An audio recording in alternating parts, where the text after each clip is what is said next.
The one is very nice. Okay. Well, that's unfortunate. Like, forcing an enemy to have a natural one, always useful. That's very true. The 6. All right. Those are your replace rolls, yeah? Hearing I ask from the holy races, from Heimdall's sons both high and low. Thou wilt our father, the dweller, relate old tales I remember of days long ago. I remember yet the giants of York, who gave me bread in the days gone by. 9 worlds I knew, that 9 in the tree, with mighty roots beneath the mould. All right. Welcome, everyone. Thanks to one of my kids busting out some intro music for us for today. That was Valushba, a Viking Edda. And we've got a 1-shot, maybe 2-shot. We'll see how we go. It's a 4 to 6 hours as published, but bit of a mid to high level romp.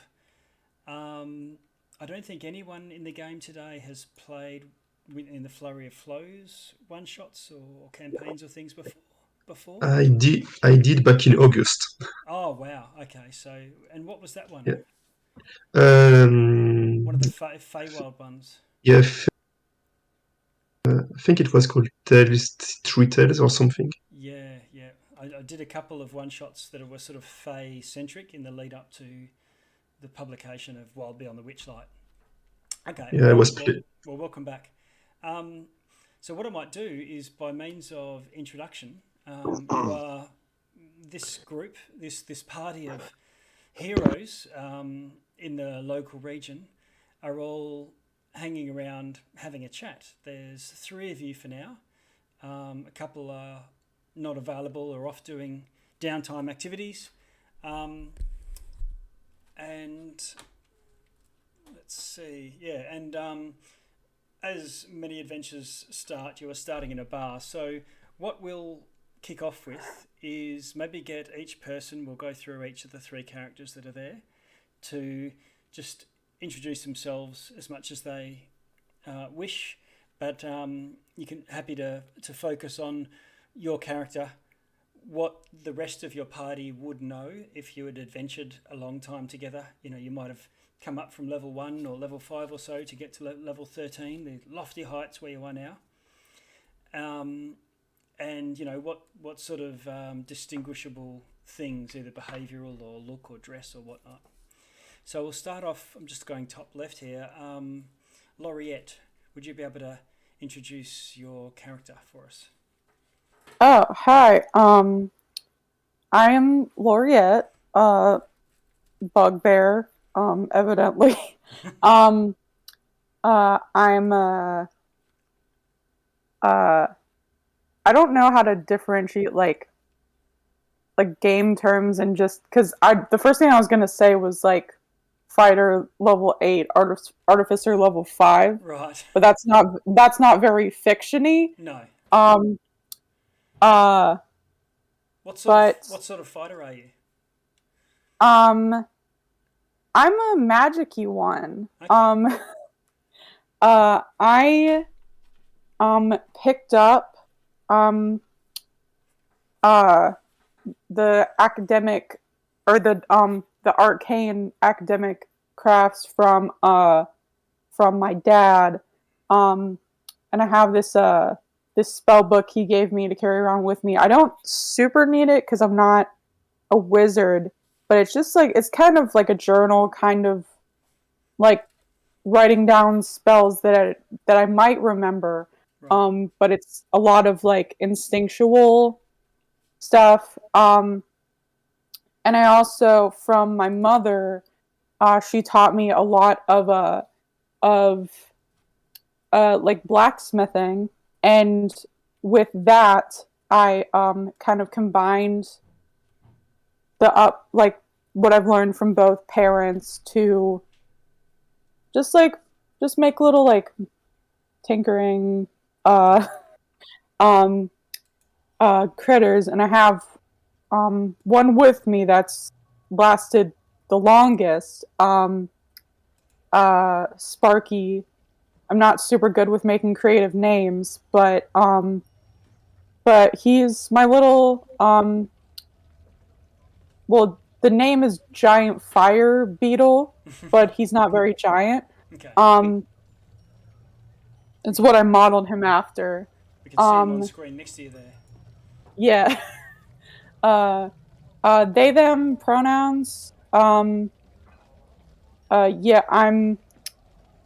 What is the regular height of a bugbear? I'm probably like 6'5". Yeah, right. 6'5". They're probably easily 7 foot, probably more. Medium size. Yeah.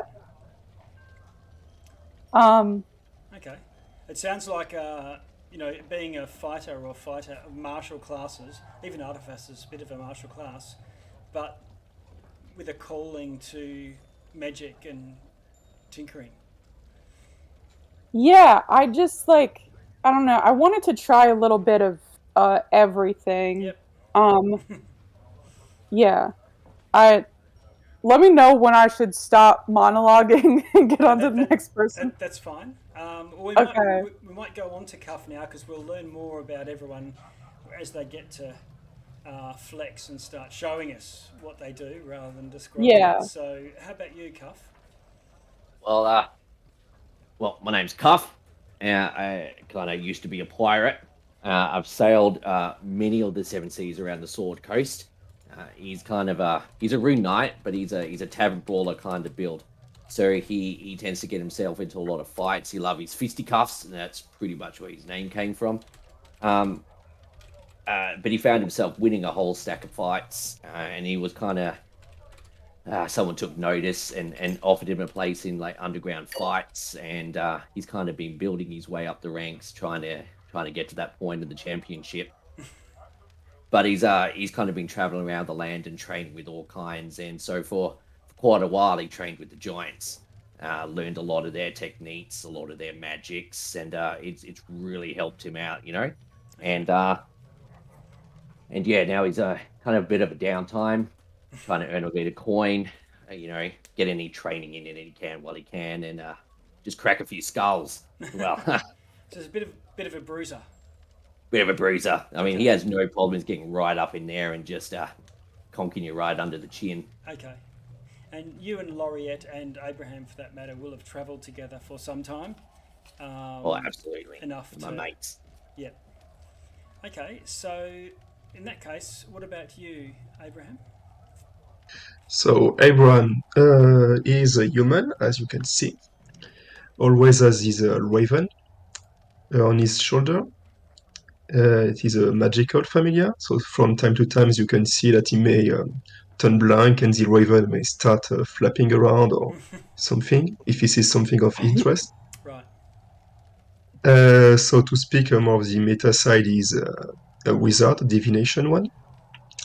So as for the character himself, so he's a bit knowledge-focused wizard, trying to get as much of esoteric knowledge as he possibly can. He claims that he has read all the books in the Candlekeep library,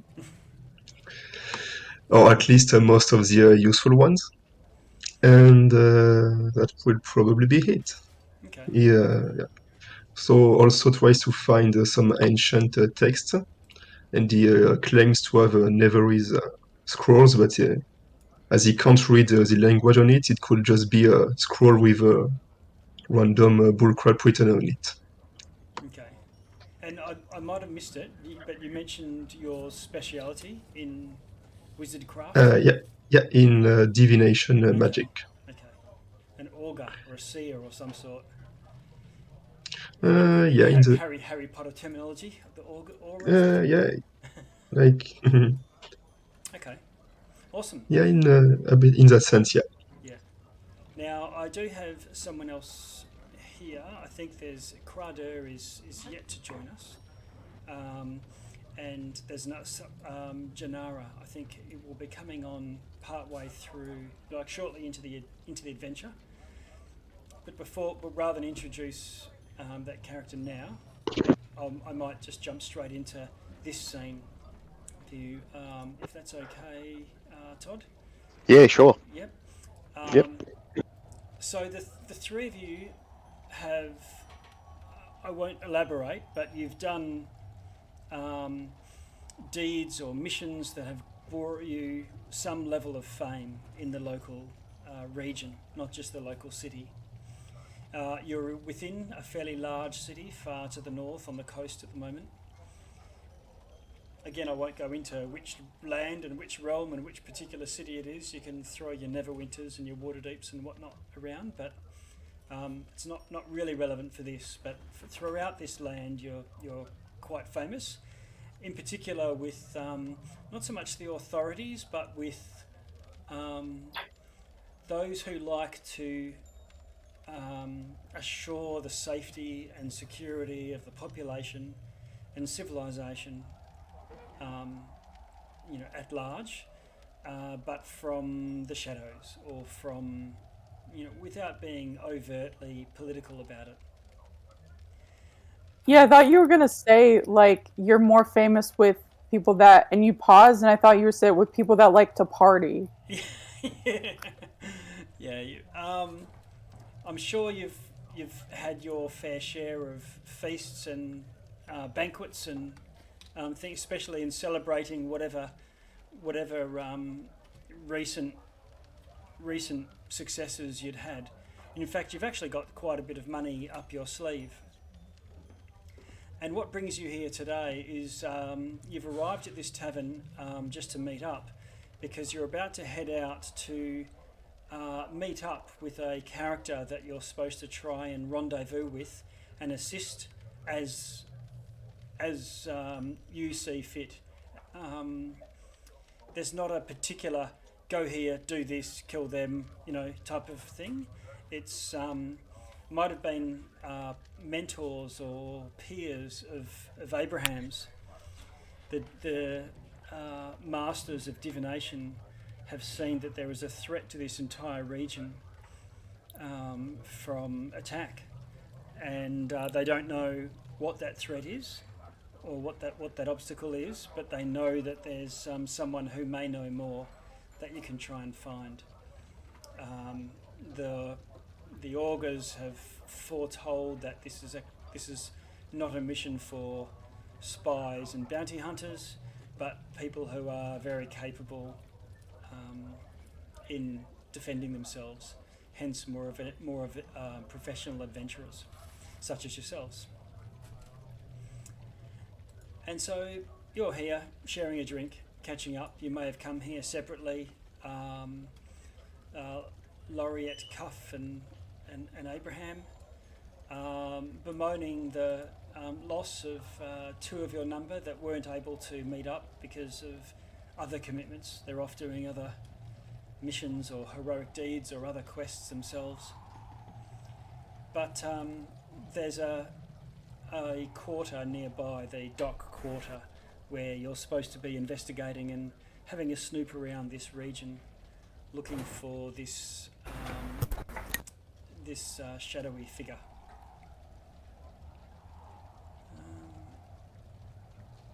Is there anything that you want to discuss amongst yourselves? I'll throw it open to you guys at this stage.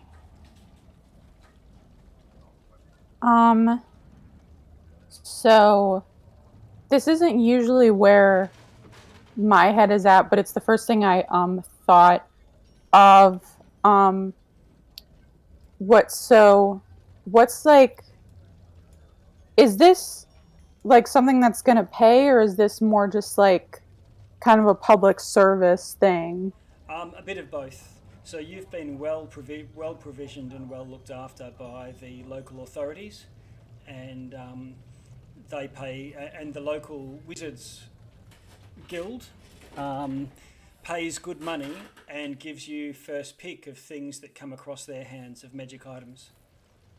Oh, tight. So there's a bit of a give and take, and it's not like you are on the payroll and someone pays your superannuation and you have free healthcare. But if you've got if you've got an ailment and or an affliction of some sort, they'll do their best to look after you. Yeah. I said that as like this isn't usually where my head is at, because don't take that as like my character's very money focused. It was No, just that's the first fine. thing that I thought of, like I didn't get that information. Yeah, I think that's what most adventurers are there for, either fame or wealth of some sort. But yes, you are. In fact, you've got a few magic items yourselves that you've either acquired through your adventurers, or have been bequeathed as a reward for something that you've done. And I think some of you may be. Sorry, what's that? Guys still got to eat, you know. We Yeah, gotta get exactly. some coin. Yeah. Yeah.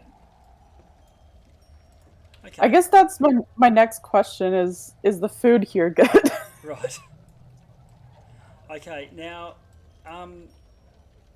someone walks into the room a little bit late, and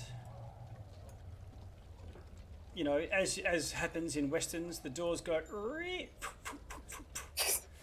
and character with a cloak throws the hood off and looks around, and you recognise someone from your party who's arrived. Crador, do you want to let everyone know? We did a bit of an introduction before you turned up, just to how you look, something about your character, something that all your rest of your party members would know about you. Sure. Apologies for being late. I don't know what's happened there, but I'm here now. Can you hear me clearly? Yes. Okay, good. That's a start. Have I affiliated with the party at all prior? Yes. You've all travelled somewhat from at least more than a year, and have whether by luck or happenstance or by specific intention, have made heroes of yourselves. See. So all the Okay, all the three characters in front of you are well trusted by you. They've saved your life many times, and you've probably saved theirs. Okay. And we're just convening here for a general catch-up, or for any purpose? Well, you could go and ask them that, because you might not be in on the thing. So you've just had a note. Hey, the party's re-meeting. Our downtime's finishing. We've got something going down. Okay. Right, so he walks in. Back into action, I see. Good. Takes a seat, waves his head, waves his hand up to the... Sorry, can you move your token around? Just checking that you've got control of it. Yeah, sure. If you click on it and move the arrow keys, you should be able to go and pull up a pew.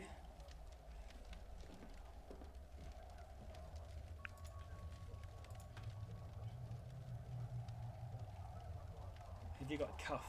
What am I missing here? No, that was me. Apologise. Okay, cool, that's fine. Just making sure you've got access to it. Nathan, yeah, you should do. Right, so everyone's down here, are they? Yeah, the three at the top are just another bunch of characters having a drink to themselves. Yeah, Okay. so go and join them. Right. I'll hand you the speaking stick back. Sounds like we're back in business. So what's the go? Well, I think we're just going to get some food at the moment. Yeah, and with that, Well, I'm always up for that. someone turns up with a tray of pies and a refill of drinks. Cup's going to start just wolfing that down. He's hungry. Okay. I don't know why I just thought of like this like fantasy tavern as like a medieval like McDonald's. Like we just got a bunch of like Happy Meals. Yeah. That's what I was gonna say. Yeah, there's a little trinket in the box for you. You can stash that. But those were ordered earlier. And I guess someone remembered to order for Crado, knowing that he would turn up, probably. I told you he would have showed up. Wait, so how do you pronounce your name? Crater? Well, the more pronunciations there are, the better it is, because the less I'm known. Yeah. Tell me whatever you Okay. like. That was me asking out of character, because in character I would know, but it's just me, the only American here, having a difference in dialects and not being sure. The name generator that I used about 3 hours ago didn't tell me. Okay. It shouldn't be that's- like crater. Yeah. Yeah, I just how my accent is. It's just gonna sound like crater, like a crater in the ground. But That's good enough. yeah, I'm going to put it phonetically so we all remember. Nice. It's sounding very Masters of the Universe now. Okay. So, Radio was fine. yeah. So, to cut a long story short of introductions, you're aware that you're supposed to be looking for this character. You have a name, Janara, and you know that this character is a planeswalker. Janara Planeswalker. is Planeswalker, is that because that sounds like a ranger archetype? Is that like their profession, or like is this like a creature? No, it's like Crater is a knife specialist, and Okay. Cuff is a pugilist. Yeah. And I'm a nerdy fighter, I guess is the best way to describe it. You're a warrior nerd. Okay, yeah, so Yeah. it's more of a description of what you do rather than any specific D&D term. So I put that into the chat, Planeswalker, and I put the name, Shannara. And if you're all ready to head out, the area of the Docks Ward, where you're expected to meet Janara, is only a few blocks to the west of here. So she's going to kind of help us find where we need to go. She can provide, knows more about this threat to the region. Particular threat. Yep. All right. Well, if everyone's finished eating, we're all good. I think we go find Janara. Oh, sorry. I just wanted to make sure before we're like heading into like deep gameplay. I just want to have like a head count of everybody, just like me, Laureate, they them pronouns, Bugbear, about 6.5 feet tall. Cuff, I think, is a turtle. Is that correct? Yeah, sorry, I didn't say that before, but yeah, big ass turtle, mate. And then Crater and Abraham are humans? Yes. Looks like it. Okay. And then we've got 2 little companions here. I got Sparky, my steel defender, modeled after a giant fire beetle, but giant as in like big for a beetle, not like actually big. And then like a little magic familiar crow here. And how do you pronounce that? Is that Munin or Moonin? That's fine. Okay. Cool. I just wanted to since we got somebody late in here, I wanted to make sure I had a good understanding of like what everybody looks like and what they do. Yeah. Crater, is Crater like a rogue? Yeah, he's sort of like what's that guy from the Django? No, Unchained. I just meant so I know what your class is, so I know what everybody's abilities are. Sort of a roughed up Mexican-looking character, slick black hair. You know that the way he moves, you see a glance of a number of dagger belts that is underneath his leather tunic. You've known him for some. He's quick with the knives, and he's always good with locks, so you can assume as such. Yeah. Oh, cool. And what was Cuff again? I'm a fighter. He's a rune knight fighter. Oh, okay, right. Yeah, you said that. Okay. Yeah. Sometimes I'll need things said to me twice to firmly lock it in, but I got it. Yeah. So 2 fighters, wizard, and rogue. Cool. Okay, I got it. I posted a concept picture into the Discord chat. Okay. Of the roguish He looks like knife he looks fighter. like Machete. Yeah, very much. He's got 2 short swords and as many darts and daggers and things as he can carry. Nice. Leather armor. I don't know why, but I'm just picturing now the blue Raja from Mystery Men, and you just got forks under your chin. This is so annoying. I don't know this actor's name. I just know that he was in Spy Kids. Ah, Oh, he's been in so many, and Spy Kids is the one here. right. Yeah, I was born in 1998. Right. I remember him from the taco ads. I remember him from the Quentin Tarantino movie, the Dusk Till Dawn. And Oh, Breaking Bad. Dusk He was in Till Breaking Dawn. Bad as Oh, well. right. Wasn't He he, I was think? in Predators as well. Yeah, yeah. He didn't last I long. also just want to do a check. Sorry if I'm like gumming up the works And- here. He's the Rancor handler as well in Boba Fett. Oh, really? Yeah. There you go. Sorry. I want to do a check. Am I the youngest one here? I'm 23. I'm above 18.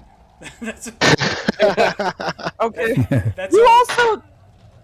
also like said before that you have a child who sang for us. Oh, yes. Yeah, that was one of my younger kids. Yeah, Maybe the oldest. I'm not too sure. Yeah. I'm 25. Not the If youngest nobody- ones. Yeah. You're not nobody the else wants to say their age. That's okay. I'm sorry if I made anybody uncomfortable. I wanted a vibe check, if you will. I don't really know. Right.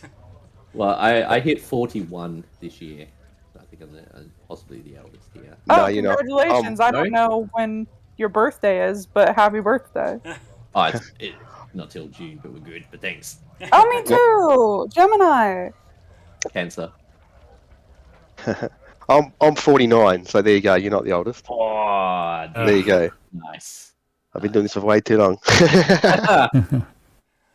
Nerds for life. In the meantime, you head out into the rain. And it's night, but there's a bit of light streaming in through windows and things here and there. And you can see your characters there coming through the cobblestone streets. Yeah, Pup kind of just looks up for a second and closes his eyes and just lets the rain run down his kind of reptilian leathery skin and just like sighs like, oh god, I miss the water. And kind of opens his mouth, lets it fill up and swishes around a bit. This is good. And Well, if I'm correct, it will rain in 2 days, so you will have some water. Yeah, but he's a turtle. He's like, I'm just, and a pirate. he enjoys it. Loves it. So I just wanted to check. You should be able to see up and down the streets, but not into houses apart from if you peer into windows and things like that. Yeah, no, the lighting is working pretty good. Good. Okay. Cool. If you ever want to see what we can see, just tag our column and press Control L. and Yeah, you'll I've see been what we- doing that, but I didn't want to have to cycle through everyone. Let me know if you're sitting there in the dark. Except Janara, and you'll probably know from what you can see. Okay, so you guys need to make your way to the west. Cradle, you're at the front, leading the way through the streets. I guess in character he would, yeah. So we're Down gonna head ahead. down the alleyway. Is that that- right? Yeah, is that Wait. an alleyway straight ahead of us? Or is that a door or house? You go I'm down- stuck in that wall. Yes, is that? Who's that? Laureate? No, Yeah. Abraham. Okay, I'll get you out into the open Yeah. so that you can move about. How's that now? Yeah, I was just figuring out how to Better. move Yeah. me in my would it be more it might be more convenient if should we have a token for my steel defender or not, because I'll just be moving it with me the whole time Yeah, if you and it'll You No can select problem. multiple tokens at a time and move them as one piece. okay. What I'm Yeah, going to do okay. is for the things that would be sitting on your shoulder, until we actually need them, I'm just going to put them off to one side. And Yeah, we'll okay, just- that's what I was thinking, because it's small enough that it would just be on my person. No problem. And same with the Raven. So, Crader, you go down a narrow alley and find that that's a bit of a dead end. It's very narrow and goes into just a courtyard onto 3 rooms. Okay. So west is basically towards the top of my screen. No, Right. west is the right direction, but you just hit a bit of a dead end. You'll have to backtrack a bit. You can see a proper road, or at least a cobblestone pathway, further to the south of you, down the bottom of the screen. To the south, yeah. So when I say it's over, I'll ping where you need to be on the screen. I can barely see Krator's token, as well as someone else who's above me. They're really faint. Who's weird. that? Cull, is it? Yeah, Cuff. Cuff. yeah, it's very faint too for me. Can I actually cast light on Sparky and Yes, have yes. him like fly a little bit ahead of us just to be like a little floating lantern guy for us? Sure. What I'm going to do is bring Sparky out, and you cast a light spell onto Sparky. Let's have a look. So we got like 20 feet around him, I think. And that would be another 20 foot of low light from memory.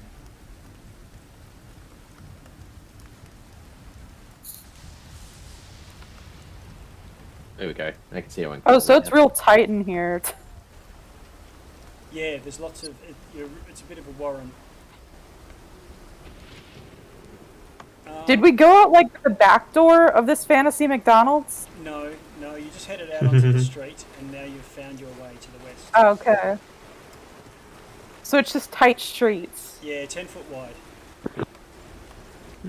We're not in like the alleys. They're sort of alleys. The eaves almost cover off the road completely. Poking out above. There's probably, you've got 5 foot of space above you. Okay, I'm gonna be messing up a lot with like trying to, because I spent a good couple seconds on the like pan view little like hand icon trying to move my guy, and then I was like, oh no, I need the select move, so I might be messing up a few times with that, but I got it. If you just click on your token and use the the arrow keys on your keyboard, it's the easiest way to move around. If I spotted the guy when... You can just drag, but if you're using the arrow keys in battle and things, it's easy to count squares and stuff like that. Also, your screen doesn't have to constantly refresh every bit that from if you drag it slowly. It jumps 5 squares, so you end up saving. You can hear some people having a chat up ahead. I think I can spot him. Is that the guy? Do I identify him as the fellow we're meant to meet? Can you do a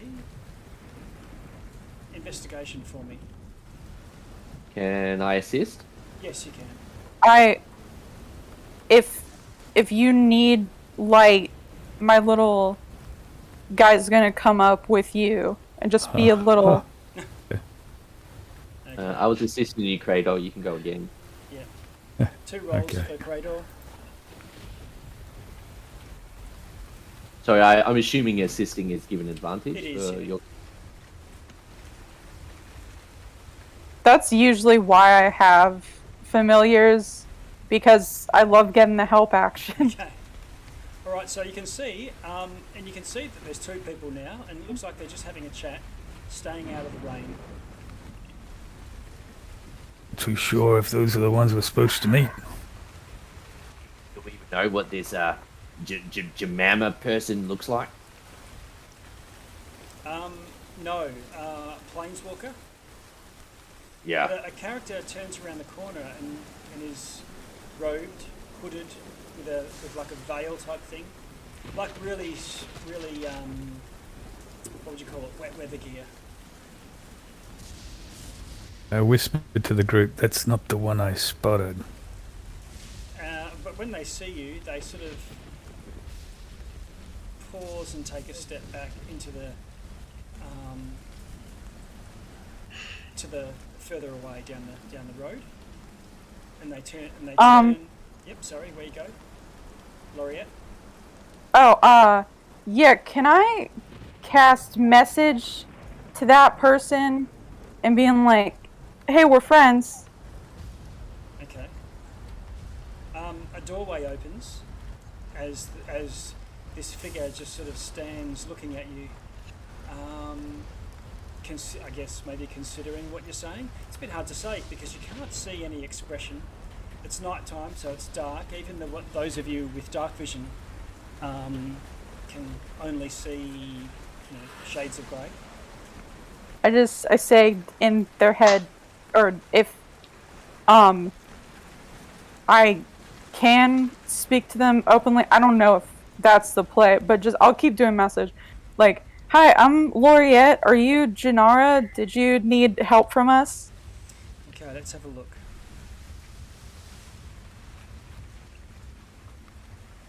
You hear, in fact, all of you hear a voice. But what's really... Oh, actually, I'll do a bit of monologuing here. As dusty, I think we've already covered most of it. The sodden streets are quiet, evening shadows slowly up the drab walls. It's full dark by the time. And these dark figures loom ahead. You've seen the two, not sort of, two people in a deep conversation. These are wearing shiny black cloaks and deep cowls.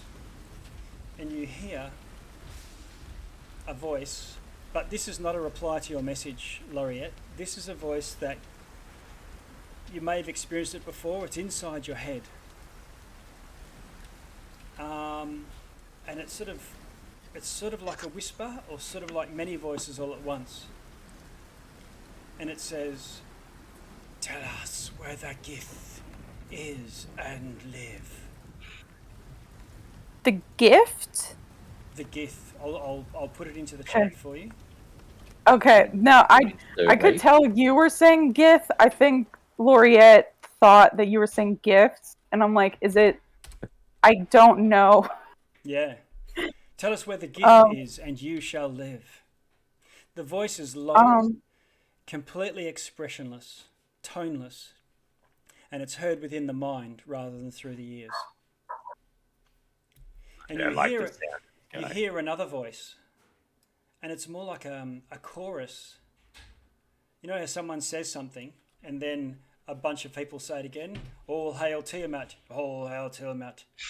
And so it be, and you see two other of these shiny black robed figures. I'll ping them as one there to the north and one behind you. Oh, great.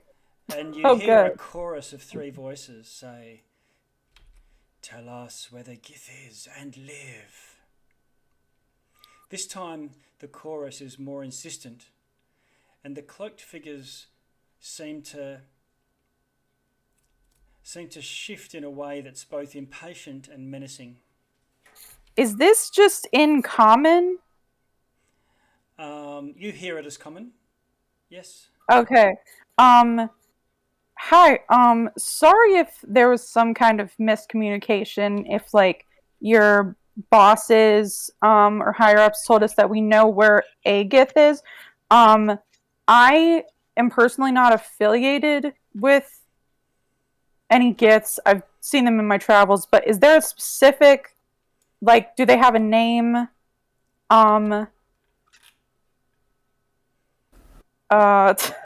Yeah, okay.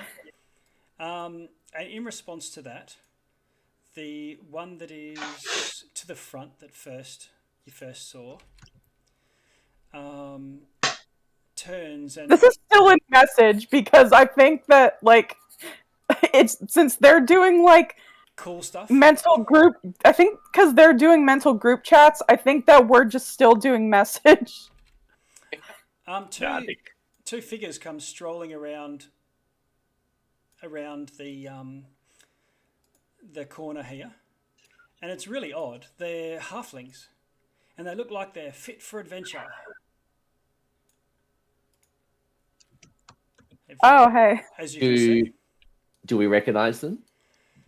Well, I'm going to give everyone a history check. Oh yeah, that would be all right. Okay. Not the familiars and sparkies and whatnot. Yep. Oh great! I rolled a 2 and I got a 7. Okay, so let's see. Cuff, we've got a 2. Well, Cuff got an... Okay, at least I didn't get in that one. at least. Yeah. I don't remember shit. Got a nat No. too. My intelligence is 20.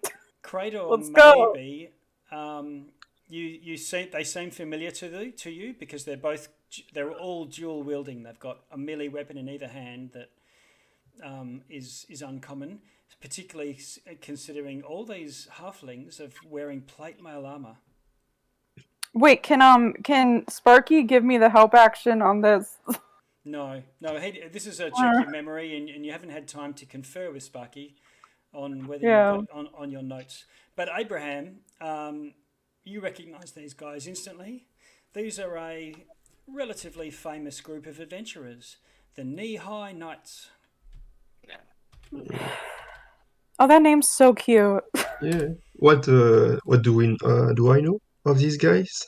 Oh, they're quite famous for battling orcs, gnolls, humanoids. They particularly enjoy taking on giants or anything size large or larger.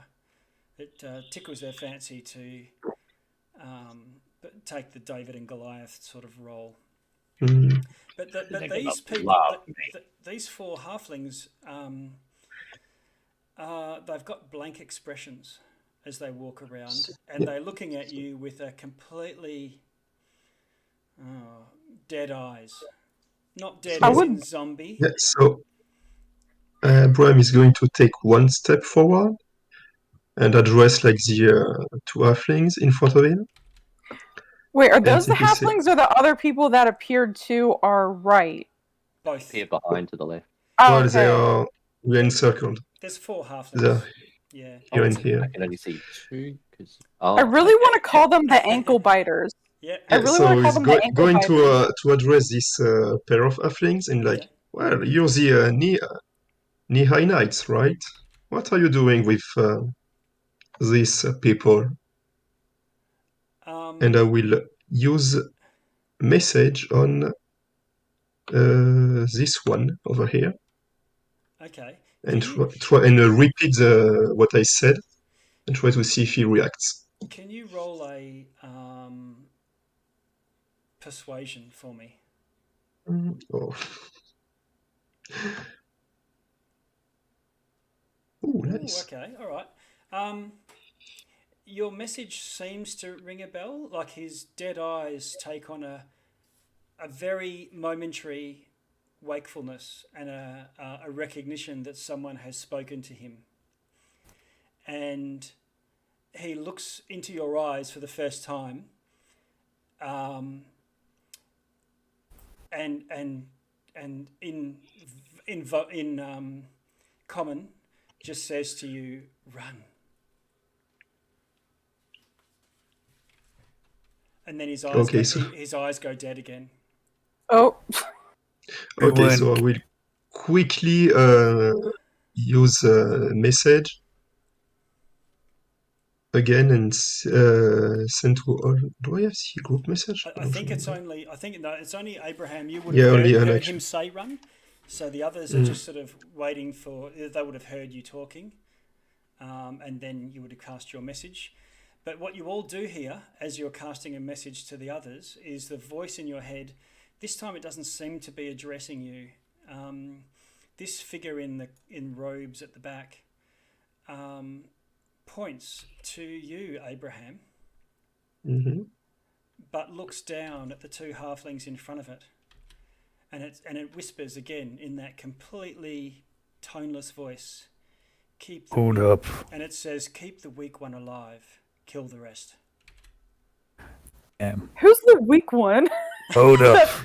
Oh. That You weren't feels told. like that feels shady.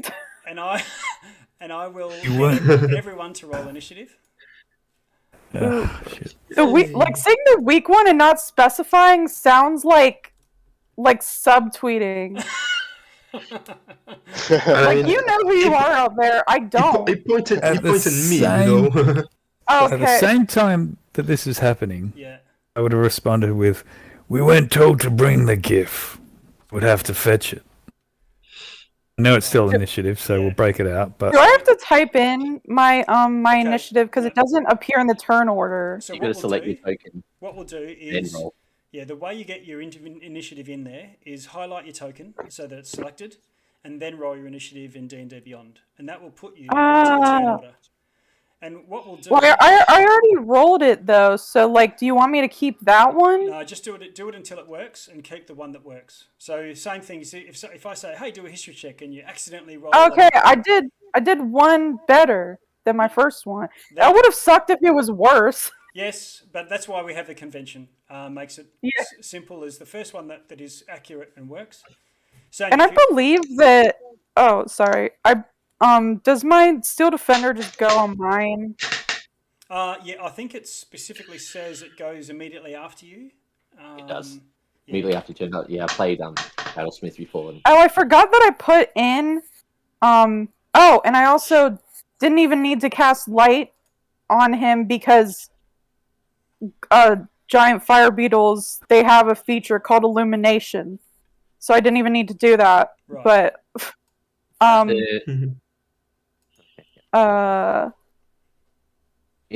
it's made to look like a giant beetle. I don't think it actually is a giant beetle. But it only has. Yeah, well, I mean, that's the stat block I have up for it. No, you gotta have the Steel Defender stat block up.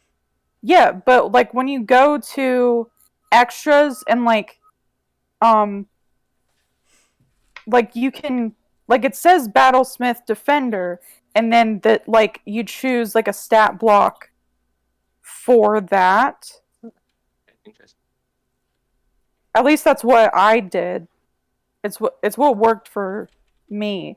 I don't know if that's incorrect. Let me know. But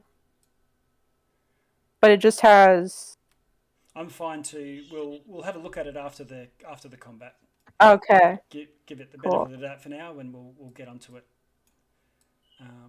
We can call it up between goes or something. But I can see Cuff, you've got a 12, Abraham an 18, Laurietta 13. Janara, can you put yourself in there just for the purposes of being in there? Sure thing. There we go. And I've only seen 3 in the turn order, so who am I missing? We're still missing. I'm a 15. It should have. I think I'm up there, but it doesn't have a name on it. The ones that don't have names are my 2. Oh, okay. We have Credo at 14 in the chat. Yeah. You'll still need to click on your token and roll.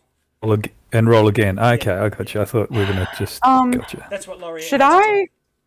Fair enough. Yeah. Should I put Sparky to the side for this one because I'm not sure how much. I'm going to keep Sparky there, just because it matters that there's light. Otherwise, you're fighting. It might make a difference. Oh, okay, cool. But people can move through Sparky Square, I think. So Crowder. Yeah, because he's just a little guy flying around. Yep. So. Janara, I still can't see you there. No. I've made the roll in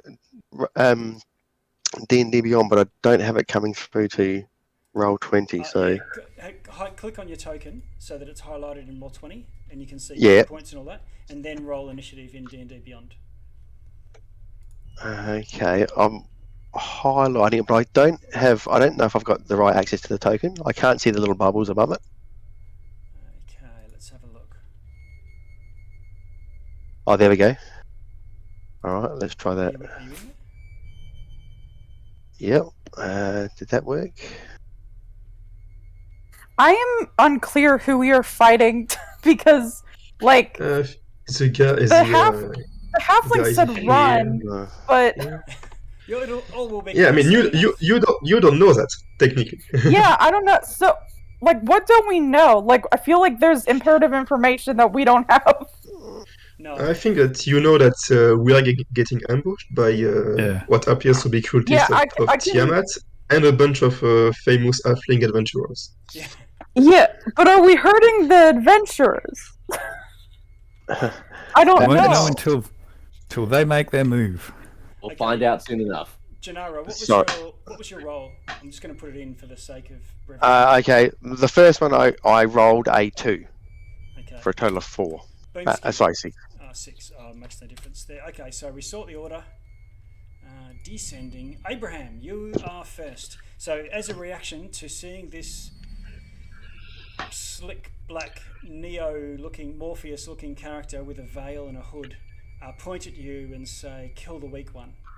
Kill the others. Keep the weak one alive for interrogation." Yeah. What do you want to do?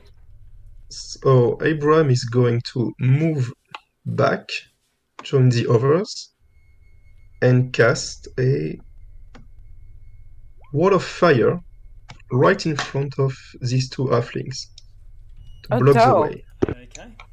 That's perfect. And he's going to say to the group when he joins them, don't target the halflings, they are being controlled. Focus on the tall guys. You got it. I know you said tall guys, but I heard tour guides. And I was like, this would be a weird tour to take some folks on. Like, it's going to end in your demise. Okay. Thank you for the tour.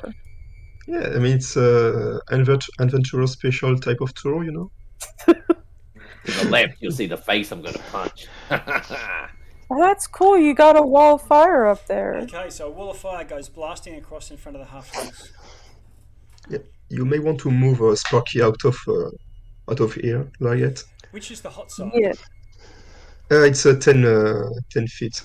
But I think it's only 10 foot on one side. Yeah, so on this side. Okay, yeah. So the hot side is the halfling side. Yeah. Okay. I thought, wouldn't both sides be hot because it's a wall of fire?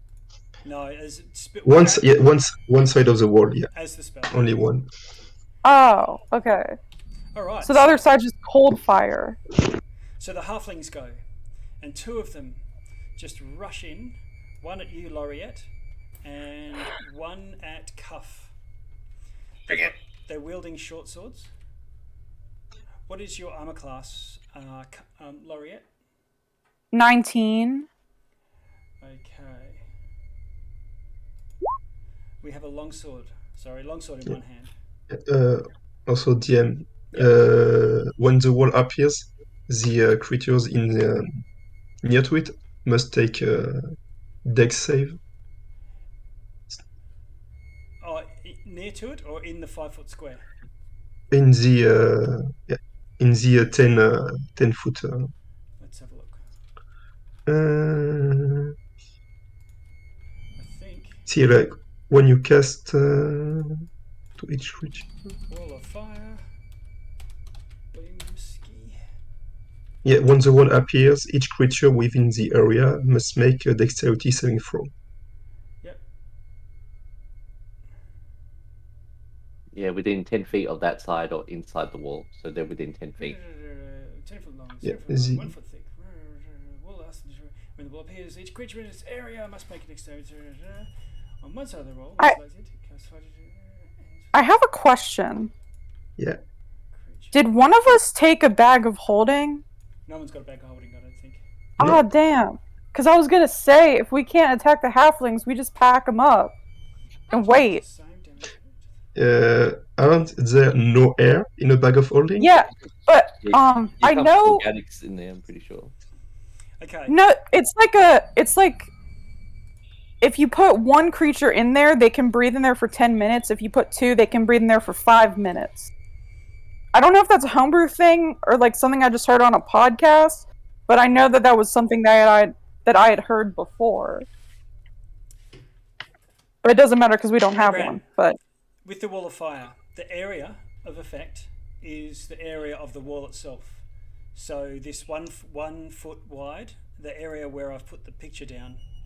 So what you can do is you can put it in front of them, and what that means is they're not in the area, but they'll have to back away on their turn or take damage. If you want to put it on them, like this, they're in the area and they have to take a dex save, when their dex save will give them a chance to, if they, to jump one way or the other, and they're either on one side of the wall or the other side of the wall. So I'll it just depends on if you're put trying to just do damage or you're trying to more block them off. put it here. Okay. Okay, so this one missed you with its longsword. I'm just coming back to that now. It gets another attack. I'm class 25. Doing 9 damage to you. To Laureate. Okay, cool. And wait, what did you roll a hit? I'm class 25. Oh, okay. That would be just out of, because if I cast shield, then my shit would be 24. Yeah, but okay. that's okay. All right. So what's the 9 damage 9 to me? slashing. Yep. And then with his left hand, he swings around and hits with a 22. This gives you an opportunity to throw shield up after the 9 damage if you Yeah. Okay. Thank you. Yeah. Shield. Okay. Then. So you throw up a shield and avoid the whatever damage the short sword would have done. There's one fighting Cuff, and Cuff takes a longsword. Hitting up class 16, Cuff. It's a miss. Okay. He tries again with the longsword and hits up class 23. Oh, that's definitely a hit. Okay. Brilliant. Doing 6 damage. Oh, And then he strikes again with a short sword, but only hits class 14. I presume missing. definitely a miss. Okay. I don't know if the damage translated on my little bar on Roll20, but I put it in on D&D Beyond of like the 9 damage. Okay. So what I want you to do is, if it's not working, what's your maximum hit points? 90. Yeah. Yep. So if you click on your, if it's not coming through, just click on your token itself. You select the 90 so that it highlights, and just type -9. I won't do it. And it should just drop your hit points. Okay. Oh, got it. Yep. Okay. So that way, your health bar's gone down a little bit. So we won't worry about what it is on D&D Beyond or your character sheet in Roll20 or whatever. Just do it on the health bar. Okay. Okay. So, Crador, to your horror, this halfling just comes almost ignoring the fire and comes just running through, charging. At that point, he takes an automatic 5d, whatever the wall of fire is. Yeah, 5d8. Yeah. So if you roll your 5d8, I'm going to do that damage straight away. 15. Okay, so his cloak and things start burning. He's pretty much ignoring it, but he runs up and attacks you, Crador. I'm going to keep saying Crador, but I'll try not to. Longsword, I'm class 20. 11 damage. Good. Another big slash. He comes around again. 10 missing, and the short sword that he's bound to have also misses. The other guy runs through, and he comes charging, and he's underneath Sparky. He's lighting up this horror of a scene as these burning halflings just keep fighting. And again, Crater, he attacks you with a longsword, hitting on plus 13, then 7, and then 10.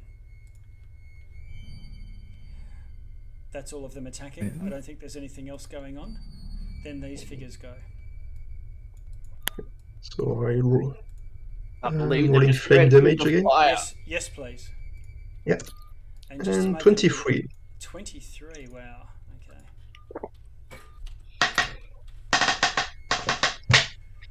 Okay.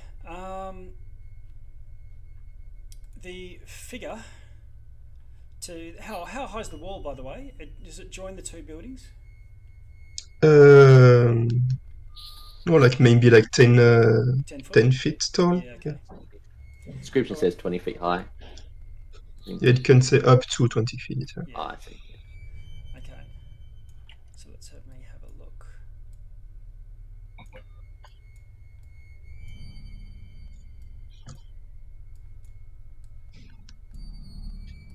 All right, here we go.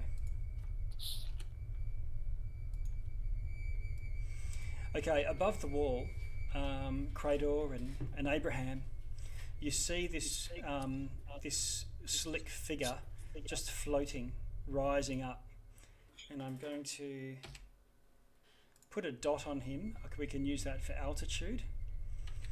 And the hood peels back from but instead of having two arms peeling back the hood, two purple tentacles come out of the cowl and peel back the hood. And you can see that the head underneath is that of a giant squid octopus-like creature. Can I do some kind of check on that? Oh, it's not my turn. I forgot we were on your turn. You can. Okay. Let's see. But it's about 20 foot in the air, just floating there. Oh, great. And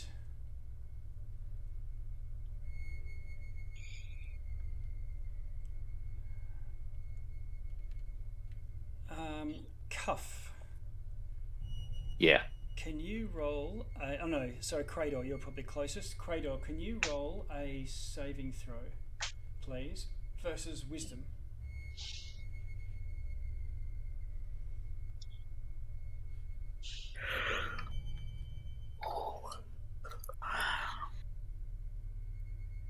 You feel something in your mind like the voices before, but this time it's trying to take control of you.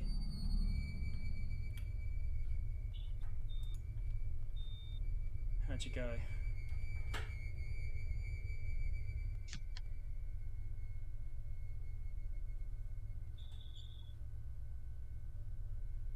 You didn't say my name, did you? Crador. You did. Sorry. Okay. So sorry. Did you need a will save? Yeah, wisdom. Wisdom. Okay. This is a charm, if it matters. Okay. Oh no. I think Not I'm going to Crater. add. Okay, so Crador's eyes go dead. I think I've got can the Sparky help ability. her? Hang on, let Crador. What is it? Yeah, I've got a feature. I think when it comes to losing saves twice a day, and I'm not comfortable with that roll. I'll just quickly find it. Ambush, trip attack, brace, maneuvering. Oh, I knew something. Check your magic items. I think I burn. I got 2 points a day where I can re-roll a save. Oh, tight. Sorry, DM. Yeah. Any melee physical attacks against me have to be made with disadvantage. I'm sorry, bro. I forgot to tell you. Oh, okay. I've got a displacement cloak on. Ah, right. Oh. Oh, dope. Okay. So I'll assume your displacement's is still intact. And we'll roll disadvantage for the rest of the round if it matters.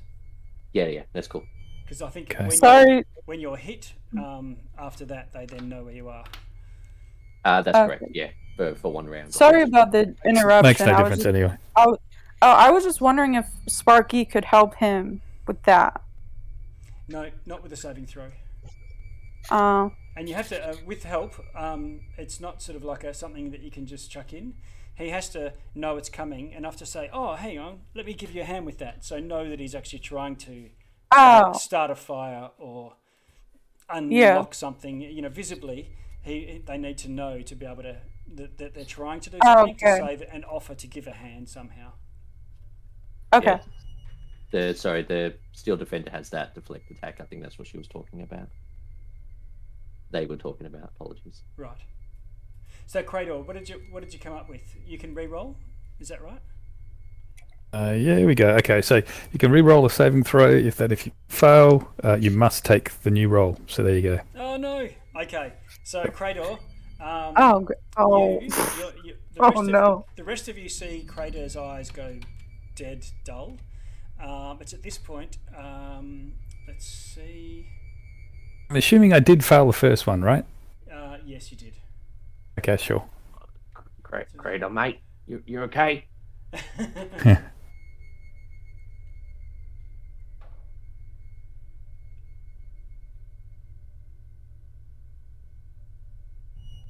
Okay, so I've also got another voice chat called the Cone of Silence. It's where I can talk to people without other people listening. So,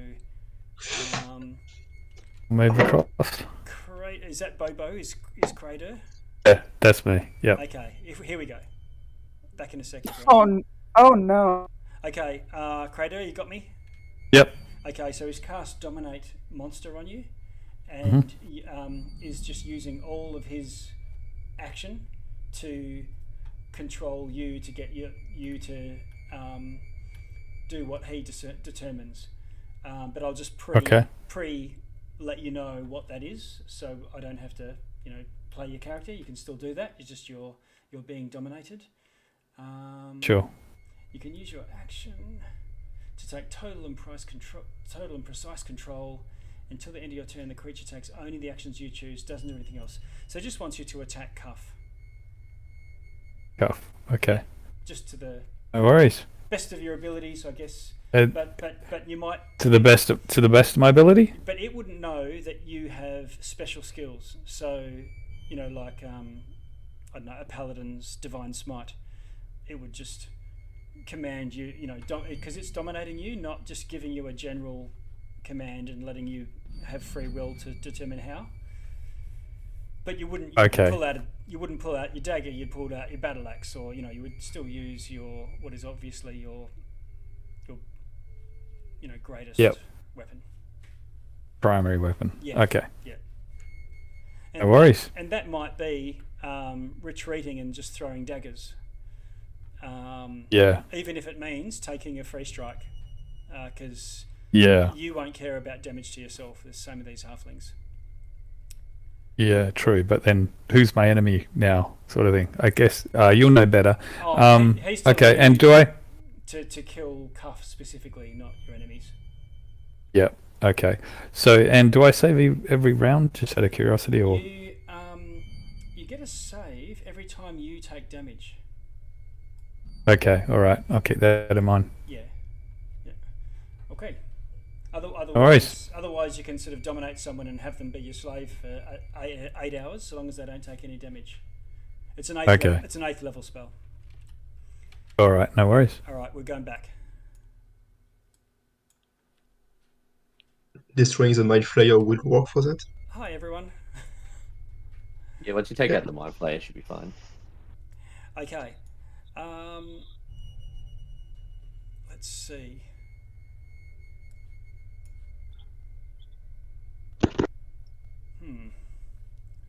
Here's my measuring stick. I'm stepping.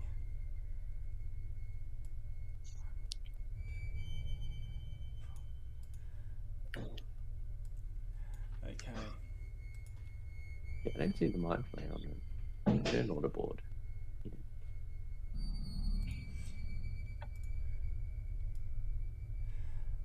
One of the figures to the east of you just backs off.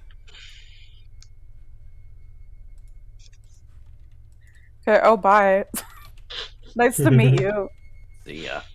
And then it seems to just put its hand to its temple for a moment and concentrate on you all. Oh.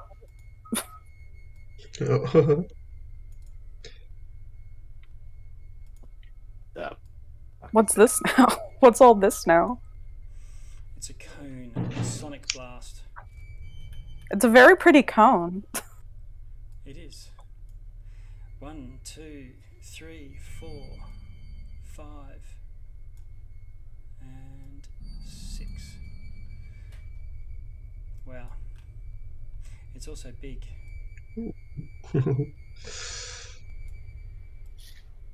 This looks like a little night sky. Okay, so Abraham, you're going to be out of this, and so are you, Crador. But the other two figures in the party, which will be Cuff and Laureate, and the 2 halflings that you're fighting, all need to do a intelligence saving throw, please. Oh shit.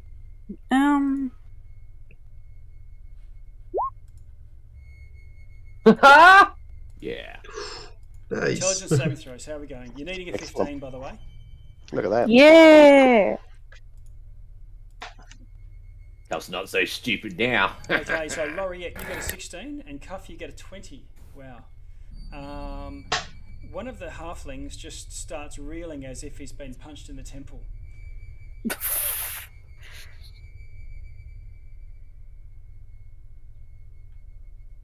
Okay, but for the other two of you, you take no damage and you manage to throw off the effect.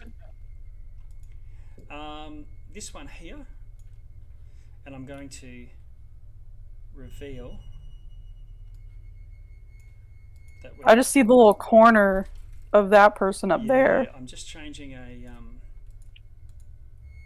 Oh. Oh, Jesus. Okay, it does a cone as well. And this one, again, Cuff and Laureate, you're going to have to do another save. Oh, yay. I love doing save. Uh-oh. I'm going to invoke one of my Indomitables, and so I can re-roll a saving throw. Wait, do I? Yeah. Okay. What level do you get Indomitable at? Abominable. Indomitable. I get 2 of them, which is lucky. All right, so I'm going to use one for this. So come on. What level do you get it at? Because I'm at level 8 fighter. I don't think I have it. Doesn't sound so hot for you there. No. You get it at level 9, and then you get a second at level 13. Oh, great. Okay. Next to Cuff re-rolls and gets lower on a 3, and Murray. Okay, oh shit!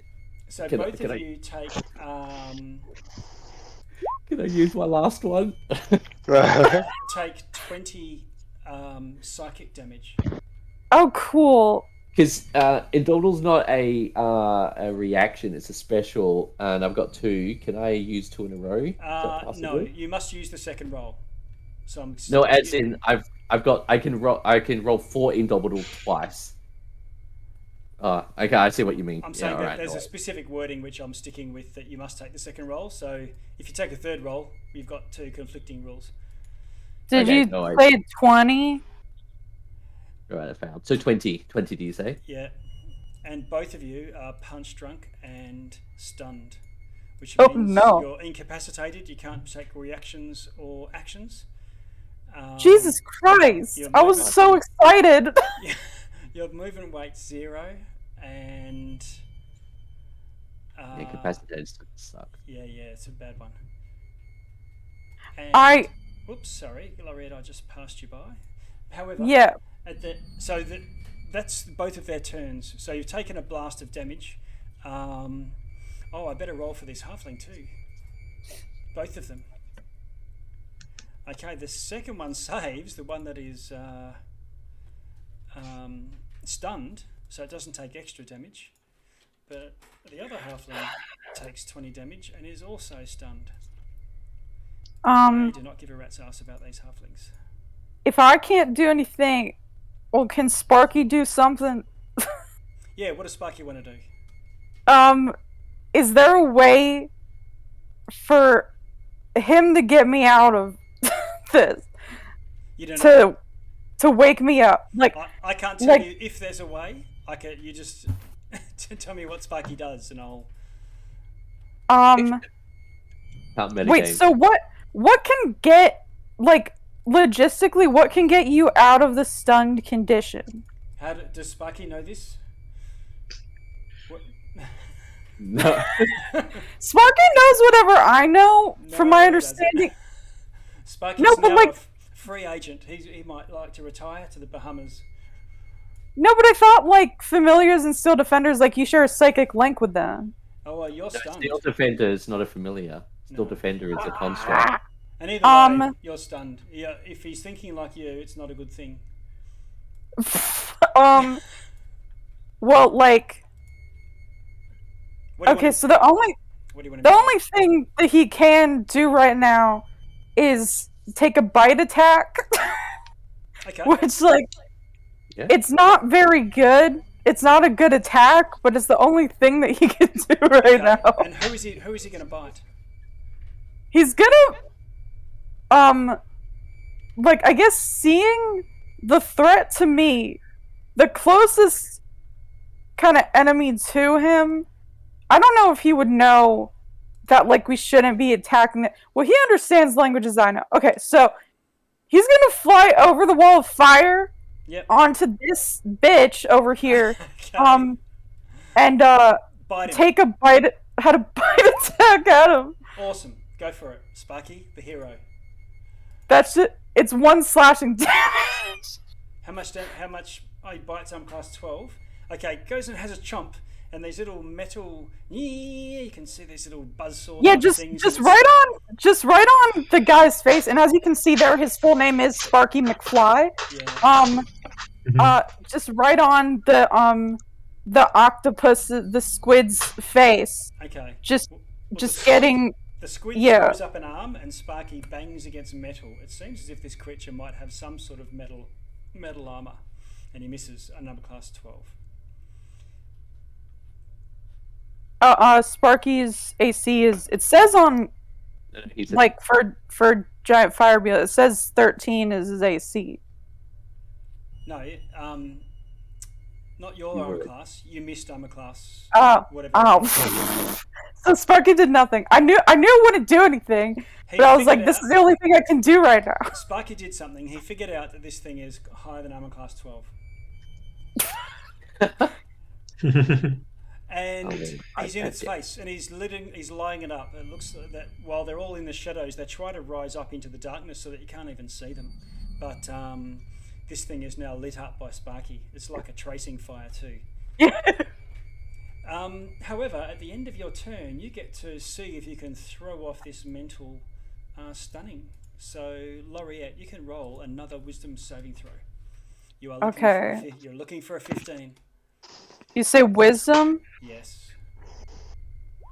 Oh, God damn it! I don't add anything to wisdom. 14. Okay, Cuff. You're in the same yeah. boat. Can't really do that much, so I'm kind of just sitting there, kind of like almost shivering, trying to move but can't. So I guess I'll just jump straight to. So you say wisdom saving throw this time? Yes. Beautiful. A little bit better at these. Oh yeah, 17. Okay, so I'm taking off the token for your stunned condition. You're no longer stunned, and you can defend yourself. That's at the end of your turn. So Yeah, you're it's all now good, mate. a fully functional Cuff at the time that Crater is looking at you menacingly. Crater, what do you want to do? Well, what do I want to do, or okay? Yeah, what do you, So- when your current state, feel like doing? Okay, he struggles for a moment. He resists the fact that he's turning his attention towards Cuff. He staggers away in the opposite direction, but at the same time, he still brings out his whip that you know that has some reach. Yes. And when he retrieves the whip, he immediately, you think he's going to attack the enemy, but unfortunately, he barrages towards Cuff. Okay. 3 attacks. Let me just So he get my whips you whip. 3 times, Cuff. You got that shell. You got that carapace though. You have to do all of those with disadvantage. Well, do the Okay. do the first one. Just take Ooh, the first 2. those were good though. So the Oh first my 2 dice rolls, hang on, we'll just work back a little bit. So you got a 25 and a 21. So that's your first one at disadvantage. Does Yeah. the 21 still hit you then, Cuff? It does. Okay, so then just roll the damage for that first one. So the 11 misses, I hope. Well, yeah, the 11 will anyway. It looks like a nat 1. If that if the red around it means What about that. the 17? Really weird, 17, 17 hits. Okay, so just Oh, actually, 2 lots of yeah. damage. I was disadvantage on the second though, wasn't I? And I got 11 and 17. So the you 11 hit would- me on the first one, so the displacement close disengages for the rest of the turn, and then every attack after that is right. normal. So you got disadvantage with the first 2 rolls, and then the next 2 rolls are your normal ones. So 11 misses, 17 hits. Ooh. So you take Okay. 6 damage with the first one, Yep, 7 with the second one. 13. Okay. If you do, when you roll, if you do call out, so we hear it on the audio, because sometimes I'm not looking at the chat or whatever. It also means anyone who's listening to the podcast hears it rather than assumes it, which would be good too. Okay. But I've got loads of screens I'm trying to look at simultaneously, so good if you call it out. fair enough. Cool. So is that you done, Crater? That's everything I got. That's me. Okay. So, Janara, you are on So the can roof, Yes. and you On the roof. you're on the roof, and if I move Sorry. you out so that you can see a bit better. Sorry, This is can I just just so step that. in for a second? Sorry, who's that? Um, Cuff. that's Cuff, me. Yep. And because Kraydol's ended his turn, I'm going to use my Stone Runes reaction. Okay. Okay. So here it says, when a creature you see ends its turn within 30 feet, you can use your reaction to force a creature to make a Wisdom saving throw DC 17, if you don't mind, Krader. Sure. And if he fails, he'll be charmed by me for 1 minute, and when he is, he'll be at speed of 0 and incapacitated, descending into a dreamy stupor. All right. So Wow. Wisdom saving throw. Oh, There you go. So That's for the what you next wanted. minute, Oh you are God, Good time to roll that. incapacitated. I'm sorry, buddy. Crater! For a full minute. For Okay. a full minute. Yay! Can't have you attacking my mates anymore, mate. Come on, bruv. Makes me Okay. better than this. we might try and I'll put another one to show that this is more than just stunned. I don't know what, but it doesn't really matter. Just to show that it's a bit different. Okay, cool. So back to you, Janara. I took away the wall so you could see a little bit better. Yes. You're Okay. you're crouching on the roof, and you've been hiding out from these guys, and you've been trying to evade these characters that have been searching for you through the place. And now you've seen them attack something, and you need to take action. But they haven't seen you. You are completely hidden on the rooftop. Okay. Now, just for starters, I'm not sure if this is what my issue was with the initiative getting through, but I noticed that in the campaign I'm linked to someone called Zamza. Is that a different character, maybe? Oh, okay, let's have a look. In In Roll20, in D&D Beyond. D&D, no, that shouldn't matter. That shouldn't matter. Okay. No. No. Okay. Well, let's If see you've got what. a character sheet open in D&D Beyond, you should be able to just click it, and so long as you've got also another tab of the same browser open with Roll20, what you roll should just appear. You could even try a couple of hit rolls and just see. All right. Well, I'll just let me just do a hit roll now, and we'll see how that goes then. That is over here. So It'll only happen if you've got the D&D, the Beyond 20 Chrome extension. I wonder if I have got that. Okay, maybe I'll look for that in between my goes then. Yeah, okay. You could easily do it within a round, in between one round. Yep. All right, no problems. Okay, so as for what Janara is going to do, Okay. so I can see, does it look like, is there 3 mind flayers or 2? There's 3. There's There's 2 3. down in the street below you, and there's one hovering in the air 20 feet up, lit up by a little sparky bug. Okay. All right. So what I think Janara's going to do, she's going to leap down to this one down here. Okay. 1, 2. Uh, Yep. Okay. Cool. and just slam it with some martial arts attacks. Okay. Now, can you just run down the wall, or are you dropping and reducing? How far down the wall is it? About 15 feet. 15 feet. I think I can run down the wall using I'm on over level 9 monk, so yes, I'm pretty sure I can just run down the wall. Okay. And I'll slam it with a couple of attacks for starters, for unarmed strikes. So I'll do this in roll 20 then. Sorry, D&D Beyond. D&D Beyond. Okay, so 23 for the first one. Okay, that hits. Now, do you want me to just keep rolling my attacks, or do you want me to do damage for each one? Just roll damage. Okay. So all of you that aren't stunned see this figure come out of darkness, run down the wall, Michelle Yeoh style, and then smash this mind flayer with a staff. How much damage? Okay. So I've done 7 damage for the first attack. Okay. I'll do my second attack, which is probably going to be a miss, I think, for 12. Yeah, that misses. Now, as my bonus action, I'm going to use a key point and do a flurry of blows. Okay, so you get 2 martial arts attacks. Knee, 2 more martial arts whatever. attacks. Here they come. First one. Ah, how about a 1? Okay. What? Does that mean anything? No. Does that disadvantage? No, just nothing. No. All right, and the second attack, that's a bit better. 19. That hits. So I've done Just 8 damage. With that last punch. Yep, Oh, with nice the flame. Yep, so 8 damage in total. Yep. Now, it says whenever I hit with a flurry of blows, Yes. this is the open hand technique, I can impose an effect. Yes. So Stunning. I might do, so I can either knock it down or push it 15 feet. There's nothing to push it into, in particularly if I pushed it 15 feet. When you punch it, you can tell that it's like punching a floating balloon. It's not actually attached to the ground. Okay, so knocking it down I don't think is going to help. You're not too sure what knocking it down will do. Yeah, okay. I'll just, can I just knock it into something else? Like, is there anything around the place? Like, garbage? Yeah, there's yeah. a wall 5 foot behind it. Or is there anything I can knock it into that, might entangle it or anything, or hold it up for a round or two? Not really. It's just a clear, No. just a street. I'll just kick it into the wall then. Okay, boof! You kick it out of sight. And do you want to follow up behind it? Yes, I will. Yep. Okay, so the rest of you see this figure go smash, smash, and crack it with a staff, and then go to swing with a fist. It ducks, but then kicks it in the chest, and it goes slamming into the wall. And it's like when you see someone beat up someone in an alley. You don't see the person in the alley.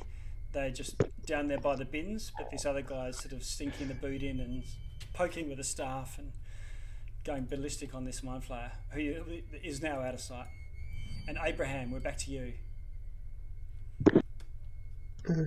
Yeah, so Abraham is going to look at the man flyer that's levitating, Yes. points a finger at him, and simply say, "You will not be able to escape it. I have seen it." And cast an upscale disintegrate, and I will use one of my portent rolls Oh! Yeah. I will use the one that I got on my 2 portent rolls to make him fail. Nice. Okay. He rolls a 1 and fails his disintegrate roll. And Yeah. Can you put disintegrate into the chat just so that we can see? Yeah, it is. Yeah, so it has been casted 2 times, so it's 79. Okay. My God. I hope that's enough. That's certainly enough. Okay, so this little Yeah. little green ray shoots out of your finger, hits this guy in the chest, and he just blinks out of existence. Whoops. I can't see anything now. Wait, where's my beetle? I blinked out. Yeah, there we go. I'll get I can't see anything on the map now. Why'd you hit my beetle? Spiky will come back. Don't worry about it. I hit the man flyer, not your pet. I can't see anything on the map, DM. That's because I deleted the wrong thing, and so the light just got switched okay. And yeah. That's how you do it, mate. That's how you with what's left on my turn, I would just have my Raven fly around me. Okay. To protect me in case the halfling starts attacking again. Nice one. No, I'm good. Why is everybody like blurred for me, or like the opacity on everybody? Yeah. Is that? Oh, I see them. For a second, I could just see me and Sparky. There was probably because there was no light, and you're seeing the tokens because that's what you have control of. And then if the lights go out, you know where you are in relation to yourself. But I just gave a light property to the wall of fire because it's lit up anyway. Nice. I'd forgotten about that. Yeah. No. Sorry, go on. Before I finish, I would just like to use my bonus action to use my telekinetic feat to push this halfling away from me. Okay. Does he get a save against that, or is it just move him? So she must make a strength saving throw against my DC 18. It's my intelligence. Pushback. it Yeah, to works. push her back by 5 feet. Okay, that's done. Okay, nice. And then they go. The two that are dominated, one of them comes to his senses. Let's see. No, two of them do. Two of them come to their senses and they stand there looking odd at each other, horrified as well, and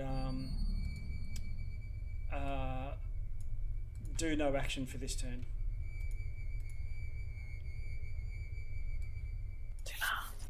What about Crater? The other two remain stunned by the mind flayers that blasted them from behind. And now I think I'm affected for a minute now, so it's no longer the Illithid's effect. Yeah. Yeah, you got they my went straight effect. after anyway, so they're going to go. The Illithids are going to go now. Janara, the one that you're punching, lifts up its veil, revealing all these tentacles. You can see a picture in the chat. And it moves up to you and tries to strike. Its tentacles try to strike you in the face. And it hits with a 20. It's not a natural. Oh 20. god, no. Okay. Oh, it's bad, but not as bad as it could have been. Hits you in the head, and two of them go into each of your ears, and one of them into your nose, upper nostril, and I think there's 4 tentacles. Another one goes into your mouth and starts to go down your throat, and you take 10 psychic damage. You are grappled, so your movement is 0, and you need to do an intelligence saving throw as these two that are going into your ears try to penetrate your brain. All right, let's see if this comes through to. Okay. 4. It came through. It came through. Oh, That's the good part. Okay. So what happens? I think Cuff, you're conscious and can see. Abraham maybe just around the corner. Is Janara, whatever figure she was kicking the shit out of in the alley, fights back, grabs her face, and she just goes limp, stunned. Oh, it's eating his face. Yeah. Oh my god! I did not think that this first combat. You threw like 3 mind flayers at us. Well, Exactly. How did you think that was going to go? Yeah, It's all- how it's did all you about- think? It's all about saving one throws. down. A few failed saving throws and everything can go bad pretty quickly. This is true. I mean, I still have a 6 on my portent roll, so I can disintegrate another one. Yes, very good. Okay, so Laureate, it's your turn. I think you are still stunned, if I'm right. I gotta Yeah. get out of the thing. Yes, so you get a saving throw from the Mind Flayer. Wisdom? Yeah, wisdom saving throw. Could it be intelligence? Okay. Oh. A 6. Eat my ass. No, What? nothing. Okay, so you're still reeling, unconscious, unable to think. Okay, well, Sparky's gonna come up. He's already Again? disintegrated one of them. Just go and do it to another one. That would be so funny if we gave Sparky credit for disintegrating one. Where's the other guy? He can't see anything. All he can see is those halflings. So he's gone. Wait, what is? 10. He's gone 20 feet from there, and now we can see Mind Flayer over here, also 20 feet in the air. On its turn, it blasted up as high as it could go. Wait, so how far away is Mind Flayer from me? What's Sparky's movement? Or from 30?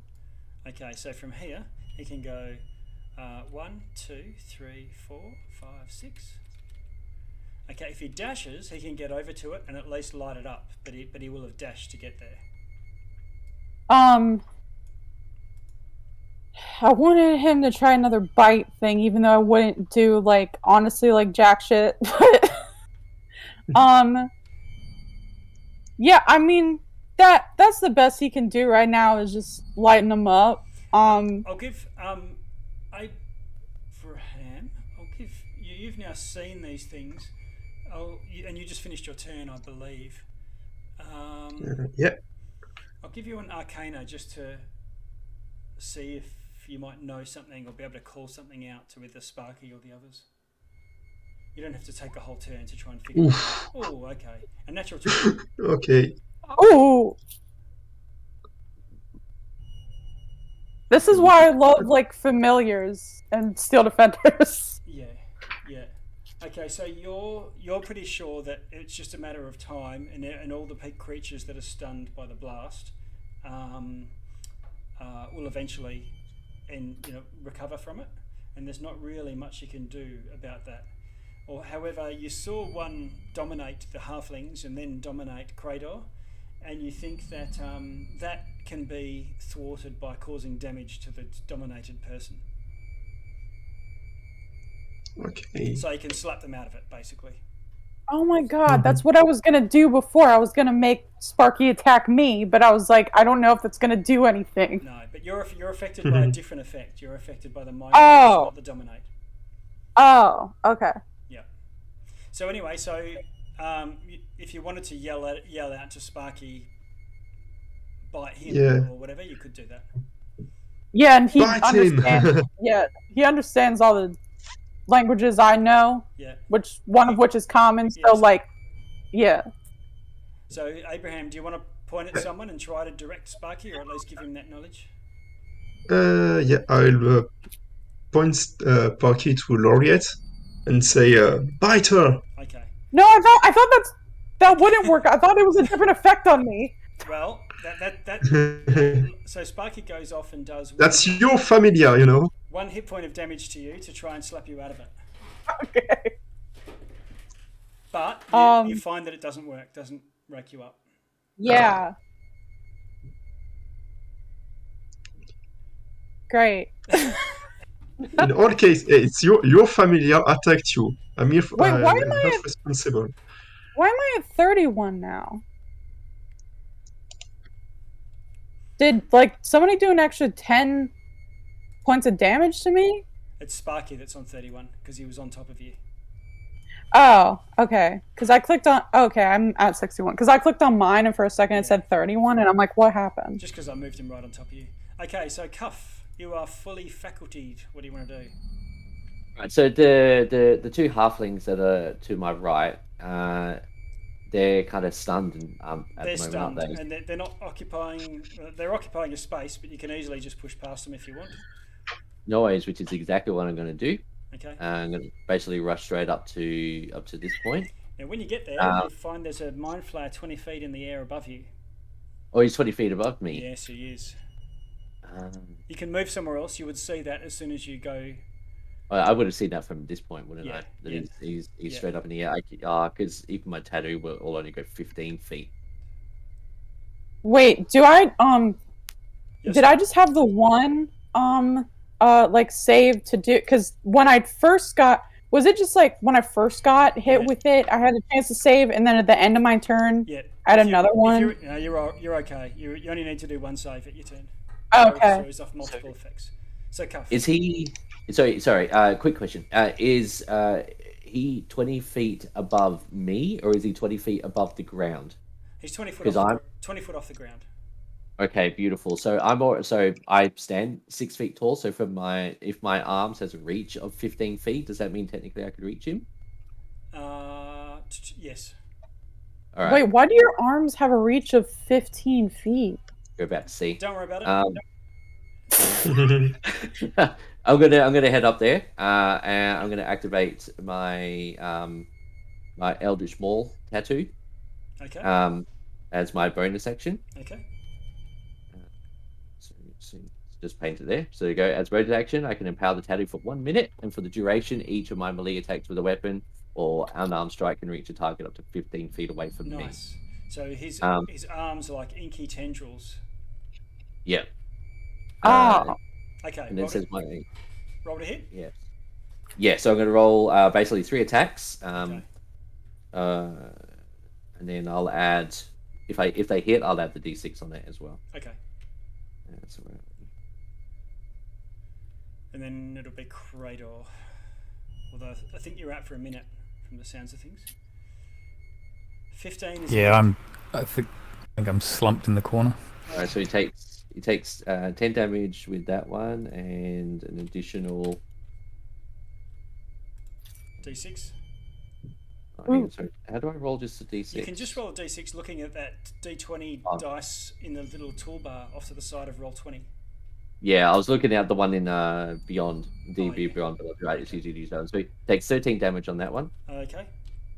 Let's roll the next one. You're whipping him with your black tendrils. Oh, armor class 30. Hits. Yes, Ooh. so, it's another 9 plus 3. Okay. Yeah. He's looking pretty badly injured by now. And then what I'm going to do, because technically my reach has been increased, can I forgo my third attack for a shove attack instead? Yes, you can. You can shove with your tendrils effectively. No worries. So with shove, it's oh fuck, I had it actually written down. I can't remember if it's a strength saving throw or it's a contested athletics. I think it's contested athletics. So Remember, he's floating. he is, so I'm kind of reaching out instead of kind of shoving, it's more pulling him, because if he shoves, he goes prone, so he should drop to the ground, hopefully, if he goes prone in the air. Your call, DM? Oh yeah. So, what does he have to? You might not have done this before, like tried to shove. I've tried to shove a creature in the air. So using the attack action, you can make a special melee attack to shove a creature, either to knock it prone or push it away from me. Yep. So in this case, it's kind of creating that effect. Yep. But right, so is it contested athletics? Okay, so he's going to do with athletics. And I'll roll mine. Which is strength, That's I weird. believe. It's just he has He to do gets a 2. You get a 23. Okay, so he's now prone. All right. Okay, so what happens is he's under the effect of a levitation spell. So the levitation is still there. You haven't, made that go, but he is still affected by the prone condition for the purposes of getting advantage to hit him, that sort of thing. Beautiful. No worries. Okay.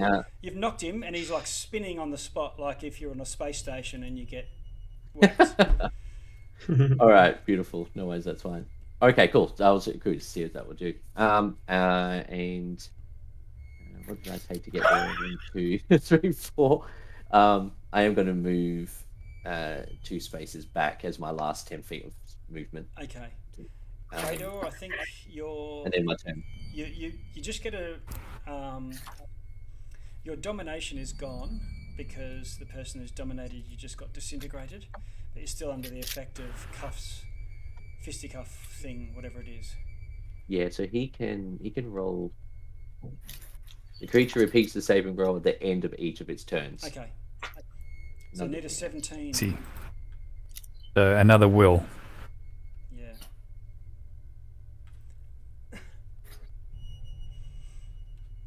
Oh, another 7. Okay. Still there for now. Janara. Okay, so I'm grappled and I think I failed the save, so excuse me, you said that means I'm stunned. Now, I've got a ring of free action. I'm not sure if that helps at all with the grapple, because I think it only helps with magical grapple. Ring of free And this is action. probably... Yeah. So I don't think I can do anything if I'm stunned, I don't think. Checking. Yeah, in addition, magic can't reduce or cause you to be paralysed or restrained. Yes, and this is not magic, unfortunately. Yeah, no, fair enough. So he's got you, and you're just held there. Holy moly. Okay.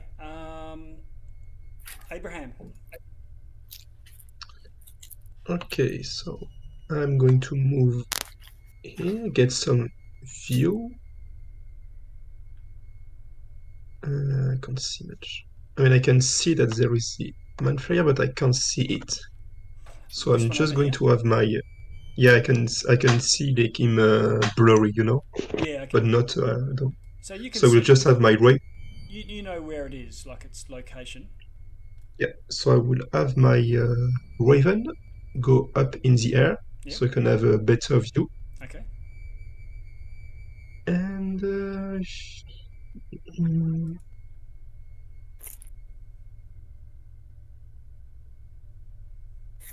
I think I'm going to just. So this one was injured, right? Yeah. Yes, it is.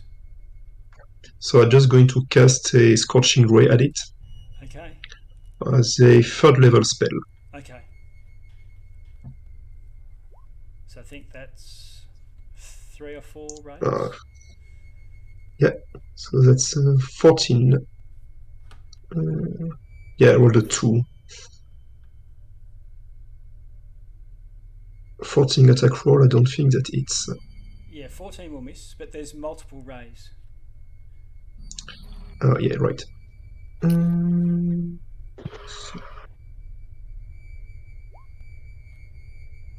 Okay, the 20 hits and does the 6 damage. And the third one, 31, yeah. The third one hits as well. So that's a total of 10 damage on him.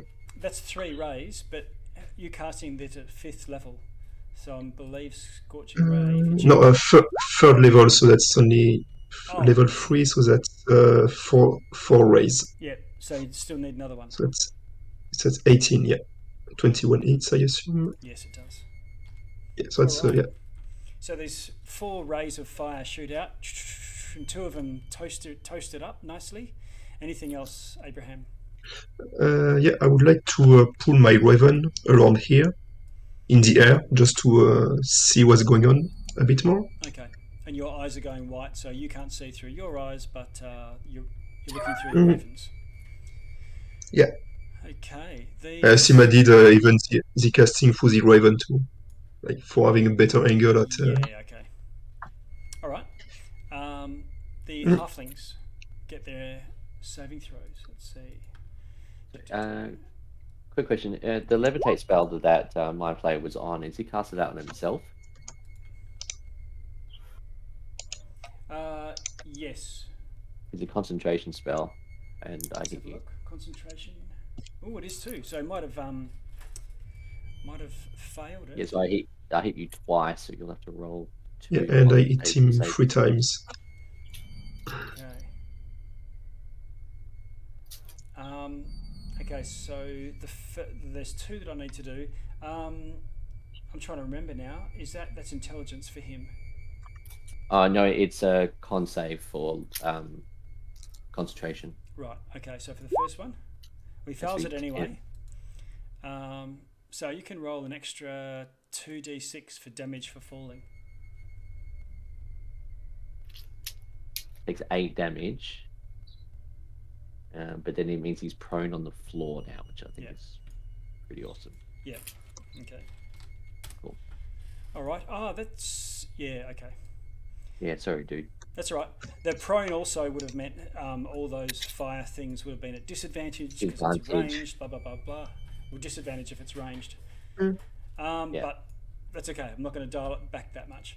But I will take his altitude off him.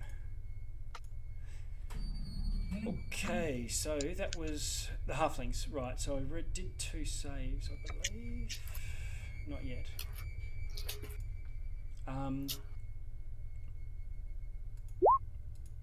Okay, both of them are still stunned. The other 2 sort of back away, but they're a bit wary because there's a wall there.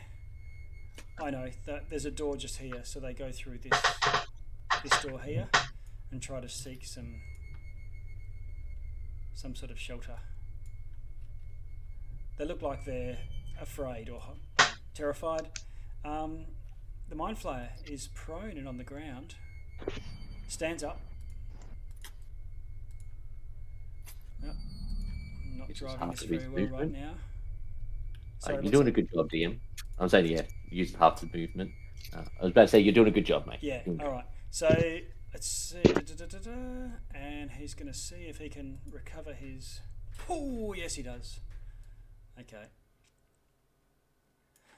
This guy goes to here and unloads another blast, getting Cuff, all the halflings, Crater, Laureate, Abraham, and Moonin. I'm already in a funk right now. What else is he doing to me? He's just blasting you with psychic damage, and everyone in that area needs to do a saving throw. Can I try to counter spell it? Can I even do What? one because I'm stunned? You You have to do automatically a saving. fail. It's not a dexterity; it's a wisdom. So I don't think you automatically fail all saving throws. This affects your mind. No, you're right. You're right. It's only dexterity saving throws that you fail automatically. And strength. And strength, is it? Yeah. Okay, so you're just reeling, punch drunk. Wait, so what save are we doing? Intelligence saving throw, everyone. Oh, You need it. thank You're God. looking for a 15. Oh, Thank fuck. I am plus 11 and I still lose. Oh no. Okay, Crador, and roll for Moonin as well. Yeah. Oh, what's the? Wait, do I gotta for roll Raven? for my beetle? You do, unless it's Oh, immune to no. psychic damage. I don't know. Let's see then. I'll let you look it up, Oh. and we'll worry about it. Yeah. actually, it's not.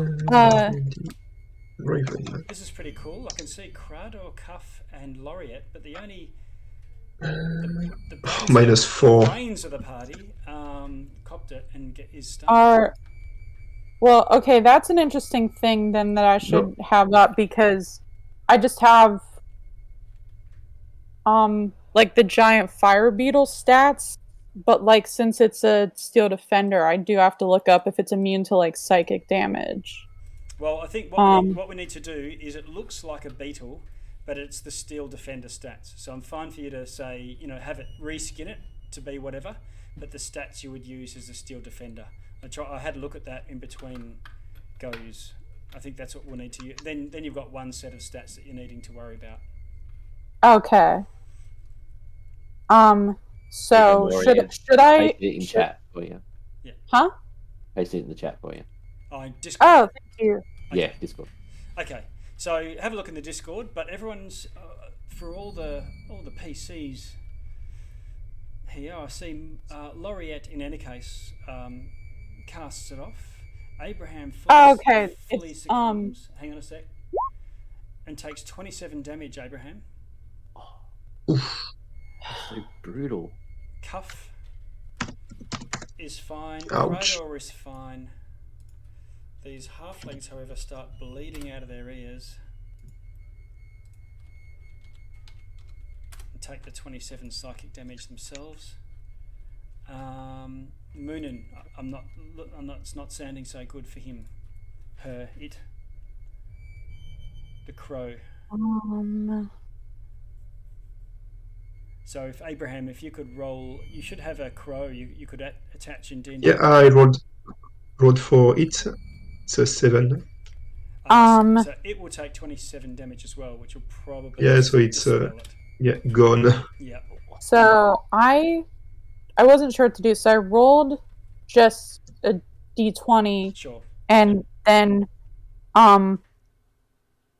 either way, if I'm using Steel Defender stats or Giant Fire Beetle stats, it would still lose because I rolled a 12. Okay. And either one has like negative bonuses to intelligence. Right. So they're not known for it. Okay, so you can see its health bar is on 4 hit points. Oh no! However, that's not the difficult thing that's going on here. Janara is in the clutches of this thing. And it reaches inside and tries to pull something out of your skull, Janara. Oh no! Nasty. Hitting armor class 19. Yeah, that's definitely a hit. Oh, wait. What? I think is it an attack roll? It is an attack roll, yeah. I'm gonna use my runic shield. Sorry, dude, I'm trying to save you. Cool. Where are we? Who's this, Cuff? This is Cuff. Sorry, Okay. my Cuff. I'm using my reaction, so Runic Shield. Yep. It's hit by an attack roll. I can use my reaction to force the attacker to re-roll the Ooh, okay. d20 Yep. and use the new roll. Okay. And I get 5 of those per long rest. Okay, no worries. Here we go. This is important. Extract brain. Oh, natural 20. Oh no! Hang on. Oh, Can I use my own reaction? Yeah. To do what? Cast a shield spell on myself. Oh yeah, no problem. You've got no. Let's see if you're incapacitated. I don't think you've got a reaction. No, you don't. Stunned. If you're stunned, yeah, you probably don't have a reaction. You're right. And stunned, you're incapacitated. So you don't have a reaction to cast it, unfortunately. I should have cast it when I got attacked in the first place, but I'm kind of still getting used to the character. Yeah. Okay, let's have a look and see what happens.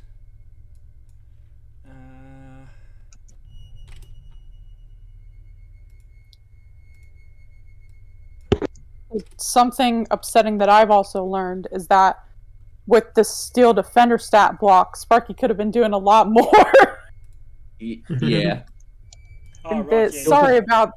Sorry about that, guys. Steel defenders are pretty awesome when you can play them. Right? They can use a reaction to deflect attacks. Yeah, you've been stunned, so it could only take the dodge action normally.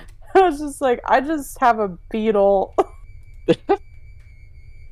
Okay, 60 damage, Janara.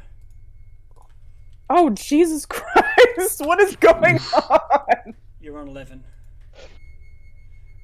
And Laureate, it's your turn. You get a save at the end of the turn again. I think you rolled 2 sevens in a row now. I thank you for keeping track of that. It shall be. It shall be noted in the log. Okay, thank you. You save. Thank you. I wake up and I'm like, what the fuck is happening?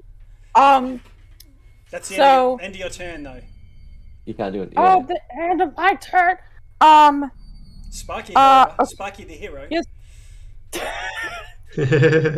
Sparky's gonna dig us all out of this shit. Go, Sparky. So what can I do here with this? So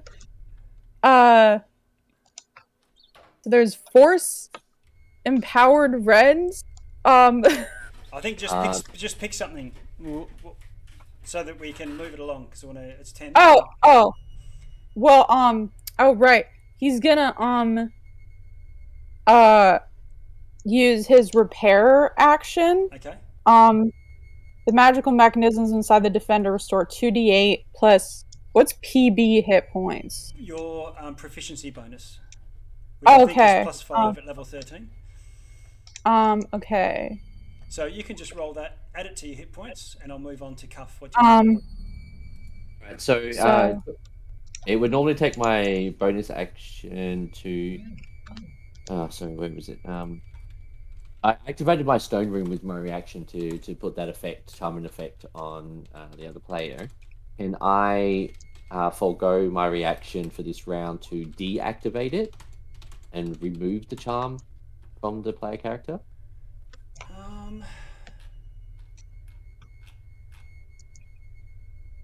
Yeah, I think just to give you the benefit of the doubt, let's assume you can. All right, so I'll use that. I'll burn my reaction then for this round to take the effect off him, so Kratos can now go back to normal when it comes around to his round. And then I'm going to run straight up to this Mind Flayer that's laying on the ground. Yep. And I'm basically going to pummel the shit out of him.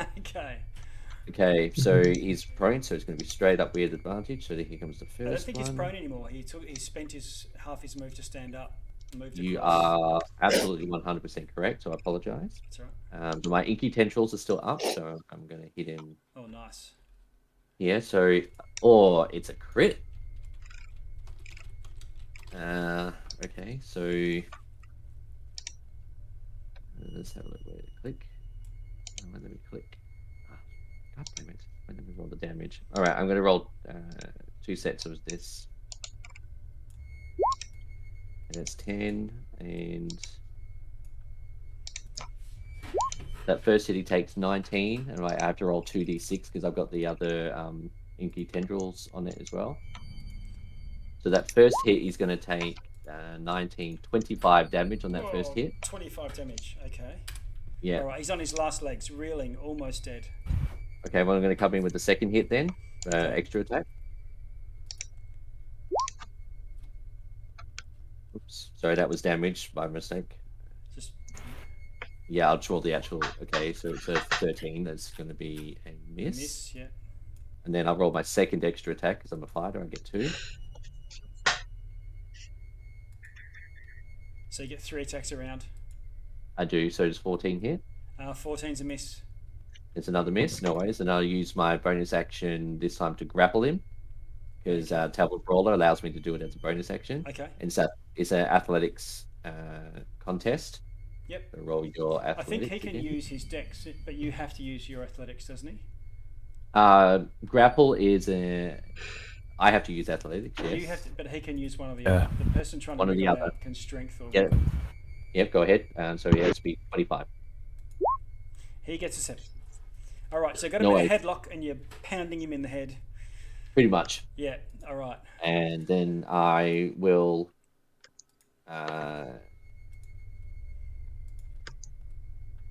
I'm going to drag him because I can move half my movement when he's in grapple. Yes. I'm going to move him kind of over here, so my other guys can reach him. All right.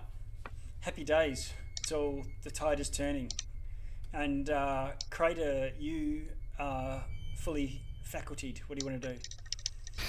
Okay, from the position that I can see, there's not much that I could see that's going on, but I would assume that some of the players would be twisting and turning and making note of things in different directions. Yeah, you would know that there's a contest going on down at the end of the passage down here, and you can see that Cuff is beating the snot out of a mind flayer, and he just dragged him around the corner out of your sight. Okay. Now I know there were other mind flayers previously. There's no sign of the other one. No. Fair enough. How high is the building behind me? The walls are 10 foot to the eaves, and it's got steep roofs above that. Okay, I would run the wall Okay. on top of, basically in line with, so I could peer over and down Okay. at the holder that's getting pummeled. Now, is this from a magic item you've got? Yeah, slippers of spider climbing. All right, happy days. I'm just going to Nice. move some walls out of the way just to make it a bit easier for you to, so that you Okay. can position yourself, on a wall. So Cool. you're That's sort of over there, looking over the roof or something like that. Yeah, it looks like a big creature now. Can it reach up and grab me while I'm up there? That big creature are all of Cuff's arms. Oh, okay. Sweet. Okay, Thanks. fair enough. Awesome. All right. Well, I hope I don't miss. Okay. Of the first one, sharpshooter. It doesn't actually say what the weapon is, but there's a It's bow a dart. beside it. It's a dart. The dart, is it? Okay. Sharpshooter is got a -5, and that's why it's got such a high damage. Okay. He flicks one up, sort of from behind, out of his belt, and up behind. He catches it in the air and pummels it down. Okay, roll to hit. I do these one at a time. See how we go. All right, that's good. I'm going to do the next one. Okay, the first one, just roll your damage. I'm gonna use the superiority dice, and I'm sort of deciding as I go. So, yeah, okay. So the first one, got to flick between screens. Be Okay, so you do 20 damage with the dart and kill it. okay. Cool. Oh. Nice. You've gone 10, probably 10 foot up, so you're above Cradle. You've still got another 20 feet of movement if you want to go back down and move across. Are there any other threats around? Yeah, over here, it's a sliver that you can see, but these two, remember, one is grappling the other. So you can't, this guy would have very good cover, but because of your sharpshooter, you ignore cover. DM, would this be a bad time to go to the bathroom? No, go for it because you've got a few people to have a go before you. Okay, thank you. I'll be right back. Could I then continue to fire from this point, from this vantage point? Yeah, you could. What's the distance? 10, 20, 30, 45. 45 range? What's the long range of your dart? Question. Equipment will tell you. It'll have it written there. You're rogue, aren't you? No. No. I was trying to work it out actually. Equipment, where are you? I tell you what, I'll move towards it just to hurry things along. Okay. So I'll drop off the roof and then take what movement I need to get closer. Okay, so you'll get to here, and that's well within long range of a dart. I think it's 20-60. Okay, no worries. So then my second dice has already been rolled. Okay, and what was There that? isn't. That was the 13. That was. Yep, but I'll add a superiority onto that one to hit, which is be the extra die 10. That's The a 7. Yep. Is that enough? That's a hit. Okay, damage. 19 damage. 19. Okay, then I'll go the third one. Okay, unload another dart. Choo, choo, choo, choo.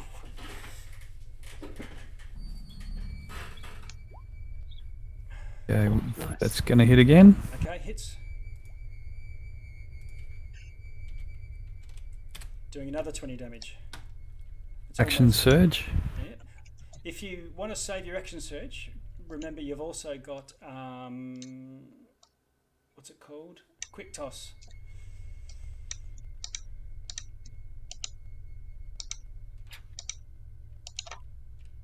In fact, you could do quick toss, and if it doesn't kill it, then action surge.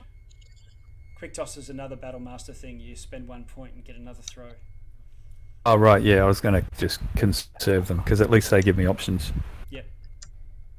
So I'll just do the action surge. Action surge goes. Yep. So you get 3 more darts. Oh really, a full 3? Yeah. Yeah. Okay. Ah, I thought it was just an extra attack. No, that's why I was. Right, fair enough. Okay, well, 12 misses. fair enough. And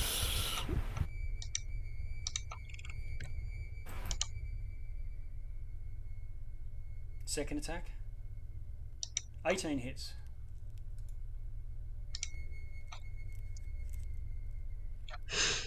And you bury the dart into its skull and it flops down. Hell. So that was like Got it. about 60, 120 damage. Oh, you missed with one of them. Okay. Yeah. So Krator, being incapacitated for all of the battle, spends his time reeling and unconscious and finally snaps out of it and goes berserko. yeah, All I can say is I'm glad that he did it on him and not on us. Yeah. yeah. Good point. Okay, these two halflings come around, and we drop out of melee.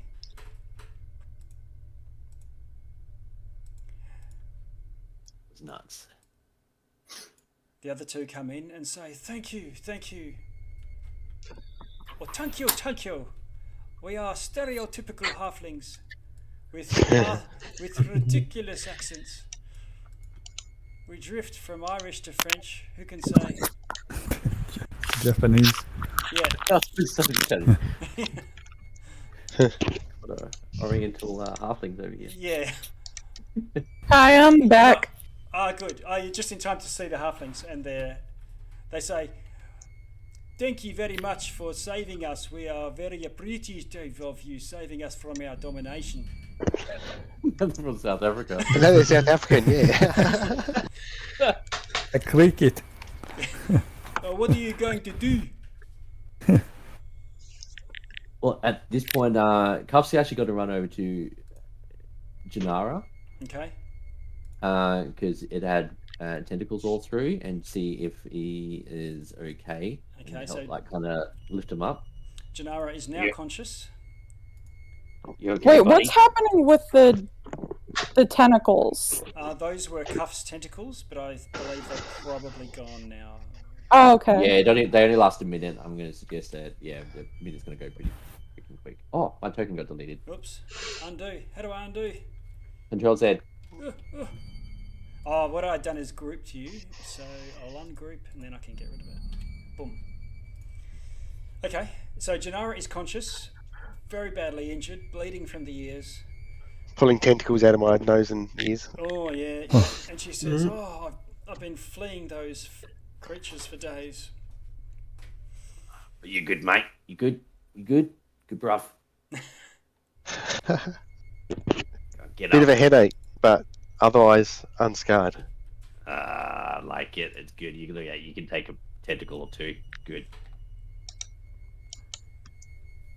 I'm not sort of taking over characters, but I'm helping with Janara because Janara is the sort of the planeswalker you've been looking for. So You go for it. You do what you need to do. Yeah, I haven't had time to convey all of Janara's whatever.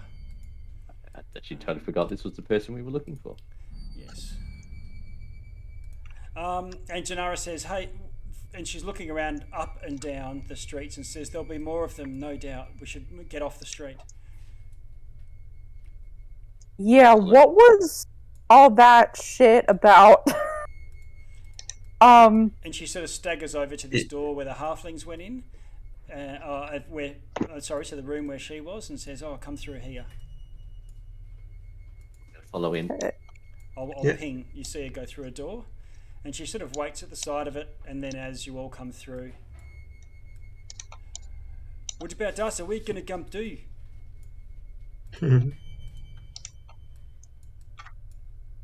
We're all in this together, you know. Yeah, bruv. My friend. Okay, and I'll get rid of the creepy anxiety. It's called anxiety, I think, this track. I don't need a track for that. No. When the halfling said run, that was enough for me. All right.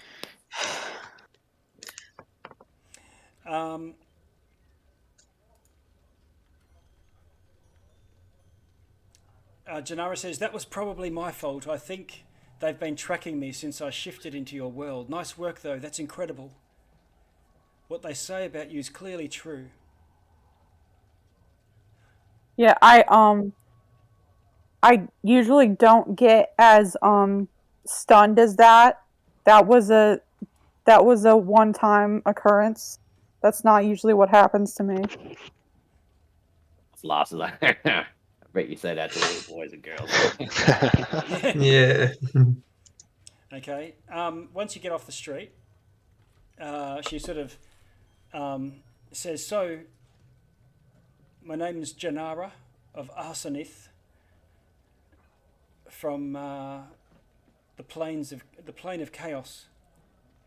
What do you know of the Gith-Zerai and Gith-Yankee conflict? Nothing. Do I know anything? Can I do a check? You probably would all have a cursory knowledge, unless you've got proficiency in Arcana. I'll give you a roll for it, but it's a bit obtuse otherwise. Wait, so I do have a proficiency in Arcana, so do I do one or no? Yeah, do one. Yeah, sure. Probably right. So, Jesus Christ. What'd you roll? No. I rolled a nat 1. I have a plus 10 Arcana, please. You wagged school when it was Gith-Zerai, Gith-Yankee history class. Yeah, history was not my vibe. You were smoking behind You had enough trouble spelling it. No. Okay, well, I read all of it in a book. Yeah. And then promptly forgot. So the Gith-Zerai and Gith-Yankee, we were once one people. We're the same lineage. And we were enslaved by these creatures you just fought, the Illithids. And long ago we managed to throw off the yoke of these mind flayers and escape by travelling beyond their world. But there was a schism in our people. it took a lot, and maybe more than people should really give, to throw off the yoke of domination by the Illithids, and some preferred the way of battle. And I don't mean just fighting, I mean killing. And there were those who followed the bloodthirsty way, and they ended up fleeing to the astral plane. The great Menya Ang led our people, the Githzerai, to another world where we've been able to remain at peace and at our leisure have continued the hunt for the Illithids throughout the worlds. They're not as so much of a threat, other than the chaos that they bring when they come. And what is a greater threat is the Githyanki that seem to follow in their wake, devastating worlds that are infested by mind flayers. And the ruler of these Githyanki is an undead queen, the Liche Queen of the Githyanki. She's the most powerful and evil, one of the most powerful and evil beings in the cosmos, responsible for the untold misery across many worlds. And once a world gains her attention, it spells its downfall shortly after. She set her sights on ours, huh? That's what I believe. And these mind flayers showing up is likely to draw her attention. However, there is a possibility that we can give a devastating blow to the Liche Queen through our arts, his arts. Our leader, Menya Ang, learned that the Liche Queen has devised a scheme to reverse her decline. She seems to be her physical form, despite a great power, it's beginning to decay, and it's led to a diminishment of her influence. So her reign is virtually over unless she can do something about it. And we have learned that she has prepared a new vessel, a vessel of flesh, to transfer her spirit within. If she can take this new form, this form will no longer be the frail, rotting Liche Queen, but something far greater, more powerful than before. Yeah, Wait, that's why so you need us, isn't it? a lich is immortal, right? Or it's undead? Is it undead or immortal or both? They are It's undead. both. Okay, so yeah. But it wants Yeah, to take but a live if as a body. leech you don't feed on souls, you will start to decay. That's why Oh. they are most of the time evil. But if we can prevent her from taking on this new form, refreshing her body,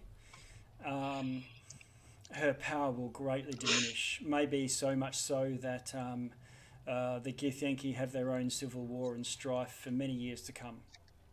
Menyarang has sent me to find you and planted the seed of information within the leadership of this world. And she doesn't, although the people who sort of sent you to seek out Janara were, arcane leaders, not leaders of the world, but it's like when an alien turns up to your world and says, show me to your leader, and they take you to the mayor of the town. Maybe it's something like that. But I need capable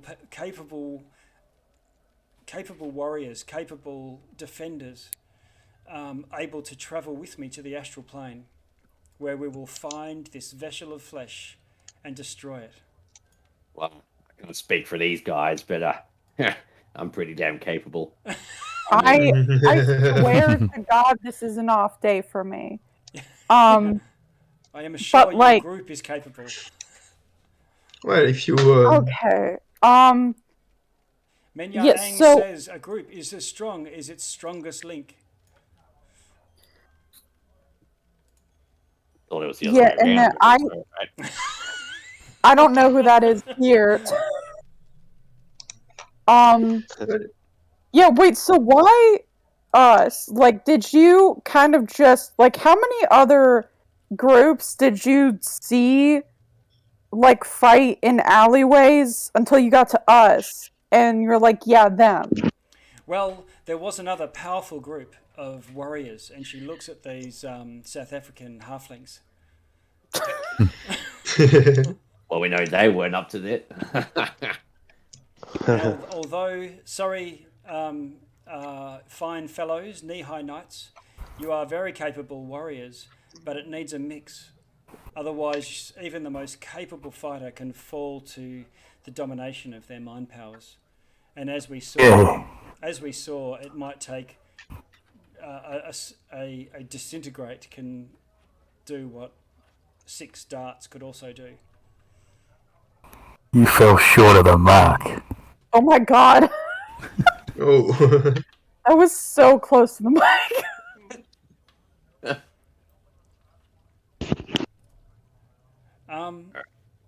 So I think that pretty much. And she says, "Will you help?" Yeah, why not? Yeah. I mean, Yeah. I do have one more question though. Did you say that the Gith want a war? Against the Mind Flayers? First they rebel and then they were at war with each other. Yeah, the Githyanki are at war with the Githzerai, and the Githyanki also and the Githzerai both are always on the hunt for Mind Flayers, their former masters. And the problem is the Githzerai tend to thwart the Mind Flayers or hunt them down in small packs, but not in such a way that impacts the worlds where they find them. Whereas the Githyanki take a scorched earth approach. Right, so wouldn't that also be bad? I mean, Well, the Gith Zerai are the good gifts, and the Githyanki are the bad gif. Well, I don't know if it's productive to like group a bunch of people into good or bad, especially based on their ethnic It's background. alignment, you know.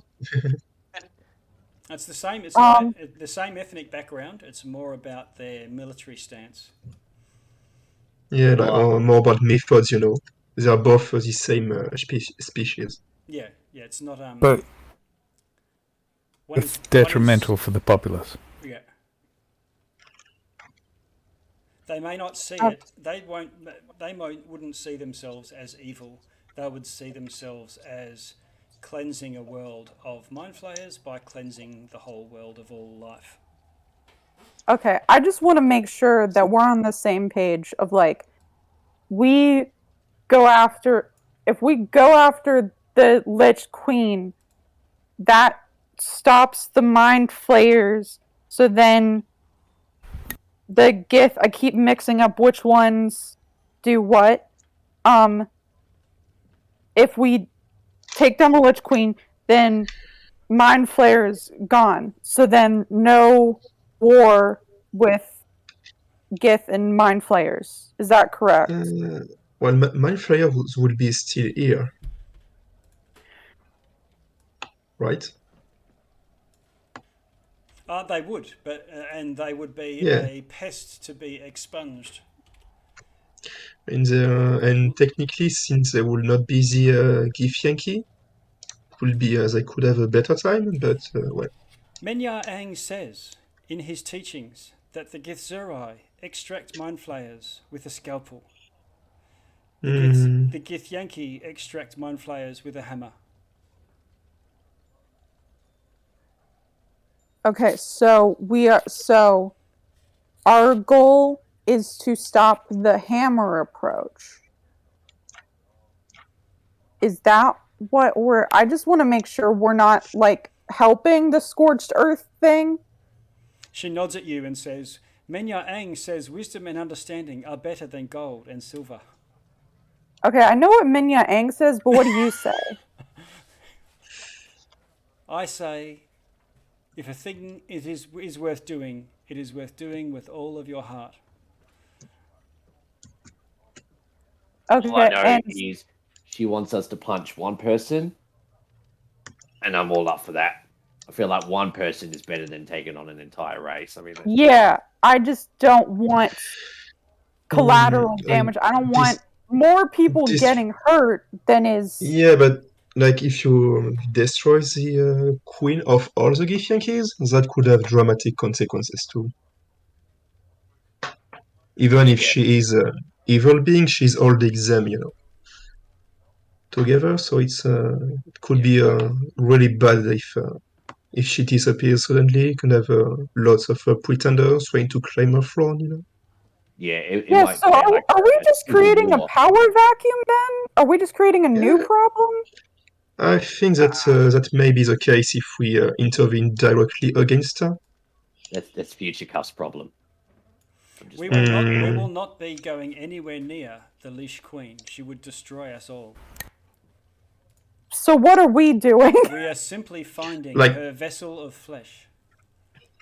Okay. So yes, so we take down the vessel of flesh, and then And what? There we go, drink. Yeah, Then we leave. Let natural decay do its work. Yeah. But we're not stopping the harm she's already doing? Let nature take its course. yeah. I That's think a it's few- better to let things sort themselves. Yeah, it's a future problem by the sounds of it. What I'm going to do, I mean- because also I'm speaking a lot for Janara here, is I'm just going to jump into the cone of silence with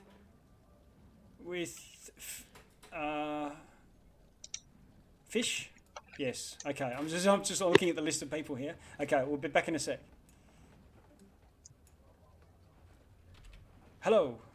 Hi, how you going? Good. Sorry about that. So I've taken That's all right. control of That's your all good. character there for a bit. So you get the idea that she's a, devotee of Menyarang, Yep. staunchly devoted to the cause against the Githyanki, hates mind flayers, very stereotypical Githzerai, but you can add whatever inflection or flavour to that you choose. Sure. I think I sent you a post with some ideals and flaws and things, but I think you can just get the idea and make it your own as you see fit. Okay. But she tends to spout off these pseudo quotes because she's such a strong believer in Menyarang, like some acolytes might. She's got the wisdom, but maybe follows a bit too blindly. Sure. When it comes to it, she's probably going to want to kill the vessel of flesh, and completely destroy it, which the party might not want to do, and that's not something that you have to force, like at all costs. Treat yourself as a PC with an equal vote in the party, rather than, with an outside cause. No, that sounds like what she'd do. So that's good. Which you can then just blend in with the rest of the party, chiming in with your opinion. Yep. So I might throw over to you at this point. Okay. In Discord, let's see. I've got a little library of sayings. Okay. Yeah. Good. Which I've been rattling off. Yeah. That's good. Any of your own are fine too, but there's some that I've posted in there for you. Very good. All right. And we'll jump back out and. Yeah. Cool. Okay. All right. Thank you. Cheers. That Okay, are into her, like, hey, do shit different, and we just like take over, like we. Do you know what I'm saying? I get what you're saying, but that would be really difficult. We could try. We talk about upending Yeah. an entire civilization and their whole way of life. I Yeah, don't think well, I any- mean, I don't like, think any roles of the D20 is going to help us do that anytime soon. Who is worshipping the Liche Queen? Is it the Mind Flayers or the Githyanki. No, Githyanki. Okay, what I'm saying is like, so Anthony, what I was thinking was like, if hypothetically we go up against the Liche Queen and we kill her, could we weekend at Bernie's her and do a rebrand of her whole message and be like, hey, instead of like doing this war, what if you like did public outreach, or something, like help folks around you? Yeah. So the Githzerai way is to make surgical strikes, and you would need an army to go and take on the Liche Queen. Yeah, what if we did it real stealthy and just went in there and got behind? I think I think that might be possible, but well beyond what I've got planned. that be Okay. our means. So you could even, to give it a bit of realism, to use an odd word for D&D, you could also justify it to yourselves as, yeah, we need to go for the Lich Queen, but let's follow and get there, where at least to the plane where she is, and we can go from there. But Yeah. at least if you can sort out this vessel and stop her from getting more power, then if you then proceed on and take the opportunity if it presents itself, to go after the Lich Queen herself, you might do that after taking out her vessel and preventing her, so that when you do finally confront her, she's at her possibly weakest point. Okay. So, a question for Janara. So what, like, is this vessel that the Lich Queen is gonna, like, do, like, a data cloud transfer to? Is that, like, is it one that she's, like, keeping in, like, a fridge, or is it, like, a person that's just walking around and then one day they're gonna wake up and it's like, I'm the Lich Queen now? Like, is it... I'm handing Is it... over control of Janara to Janara. Yeah. But I can tell Something you we that don't know yet. Yeah, you don't know. What you've got is a contact for someone who knows where the vessel of flesh is. So let's go see this contact, and maybe we can find out more. Before we, like, go do any more stuff, does anybody need healing? I kind of need to heal myself. Someone's got half their brain hanging out, I think. Yes, I can. Just sleep for a few hours would be fine. What time of the day is it currently, or evening? It's early evening, so you could easily take a short rest now. Oh, cool. Well, I'm going to use wholeness of body on myself and just heal up 39 hit points. Okay. I feel a bit better after that. Okay, do whatever healing you want, and if you assume a short rest, you can rest. spend hit dice to heal the rest. So I'll use my second wind because I get it back after short rest. So Yeah, do that. because you're going to get it back. Right, cool. Yeah. So that's 95, 16, that's 101. And the other thing is, while we're doing this, it's 10:43, or we're sort of two and a half hours in, roughly. It might be worthwhile just to take a coffee break. We probably would only go for another hour and a half, maybe. Is if we take a 10-minute coffee break or tea break or something. Yeah, sure. I'll go grab a tea. Okay. Sounds good. So it's 10:44 of my time. So we'll go to 10:54 or maybe just 11. That'll be close, and we'll kick off then. Okay. Who was it? Someone was asking Janara about what the plan was, and I guess you don't really know because Janara has got a contact, a particular personality that resides in the capital city of the Githyanki, and if you can find him, he knows the location of the vessel of flesh. Okay.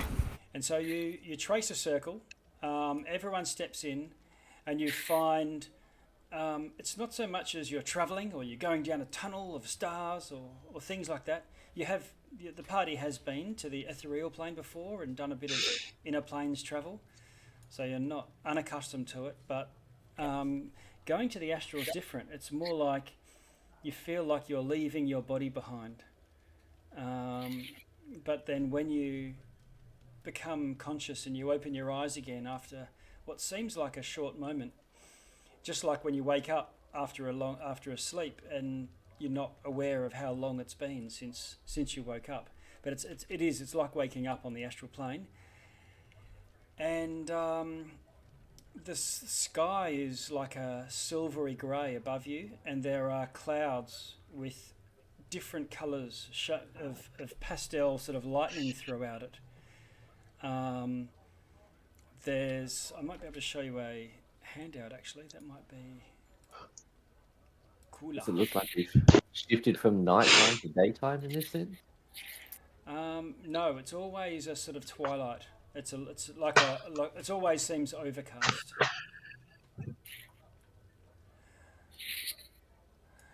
And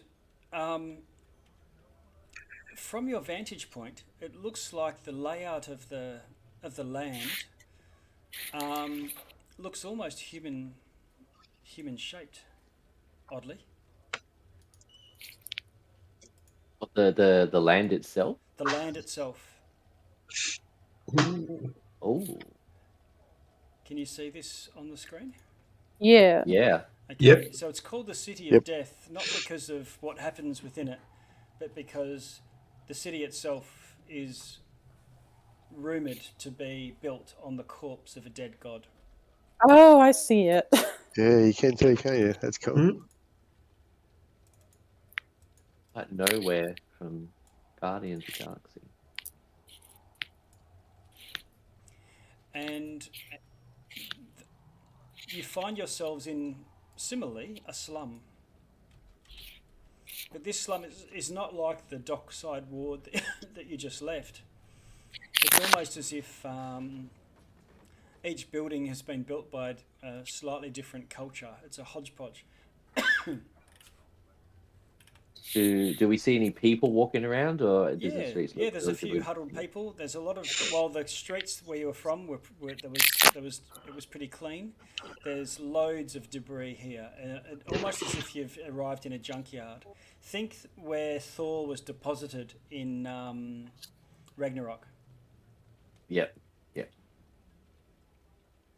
Does Janara know where she is and where the contact is located?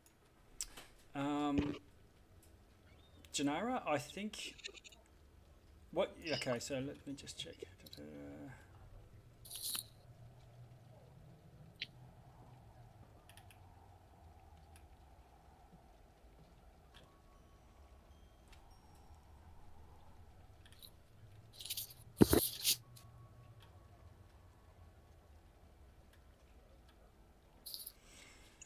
You know that Janara knows that Yin Yong, who is a Berbalang, prowls the refuse area, the district of discards it's called, and that's where you've arrived.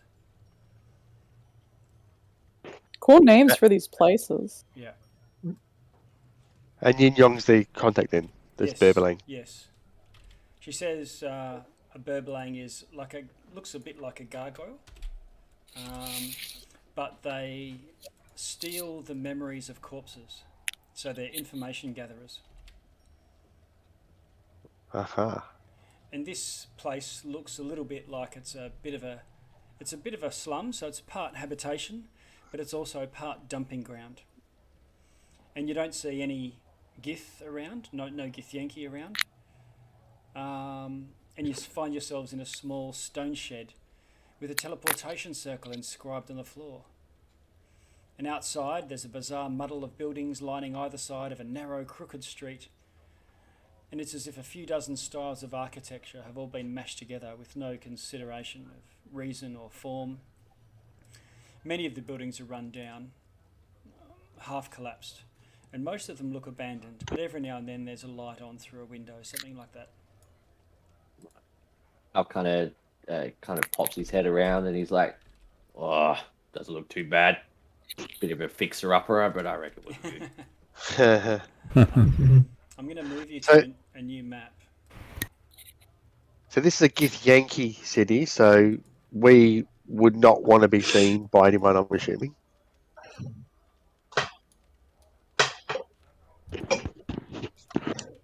I'm assuming they don't like outsiders. No, you don't see any Githyanki around though. And you can see now you can find yourselves in the slum, in the ruin.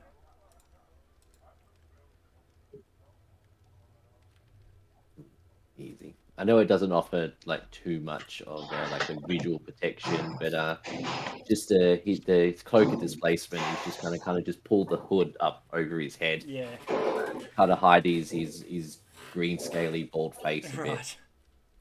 Mhm. Okay. Yeah, I'm Yeah, not wearing any special cloak, but like it's just a regular cloak. But I do pull the hood up, Yeah. and You might do that. I so like, do I have any sense of like what people around here are like wearing?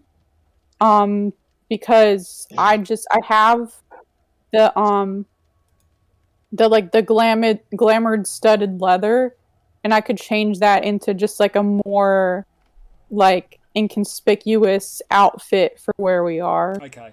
So you you don't see any movement around, but eventually you hear a bit of clanking and rattling, and this hobgoblin in a long, tattered cloak, like an Obi-Wan Kenobi sort of brown cloak, um, comes walking around the corner and looking around and looks up at you. Says, "Oh," and you can see that this hobgoblin is just dressed in well-weathered clothing. Okay, in Goblin, I say hi. Looks quite surprised and says, "Oh, hello. I don't want no trouble." Oh, me neither. Um, what's your name, friend? My name is Krakul. Krakul, the blacksmith, the brownsmith. Wait, Brownsmith? Yeah, it doesn't sound good. I I'm Sort of street joke here. I don't know. I'm a smith. I'm something of a smith myself too. Um, are you What do you smith, if I may ask? um metals? I actually made this, and I just like pull up Sparky out of my pocket. I made this friend. I make a lot of neat little trinkets as well.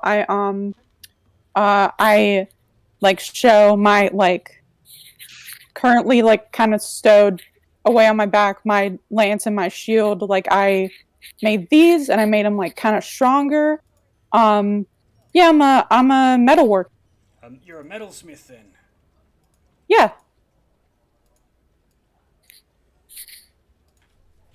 Um, are you Well done. are you are you one as well? Thank you. I work with brass and copper. Brownsmith. Oh, I see. Um, uh, is so are you from around here? Could you maybe show us around? We're trying to get to There's nothing to see here. Just watch out for the uh skiffs. And he looks up into the sky. the skiffs. Lying. Githyanki patrols. Um, They, well, they fly overhead. okay. Thanks. And I would love to know more about when we have the time. I would love to know more about um your craft and see some of your work. And I give him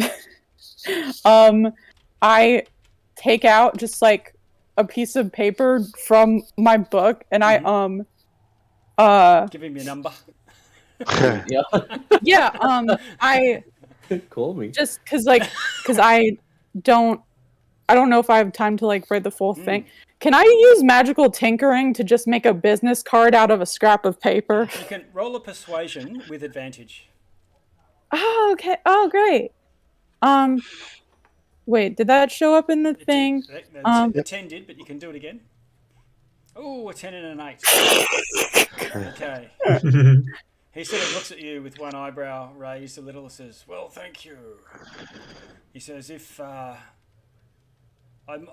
may see you again, we may cross paths, but my work is yet to be done." And he starts scanning the ground and picks up a little piece of copper. Oh, my name's Lauriette, by the way. What was yours? Krakul.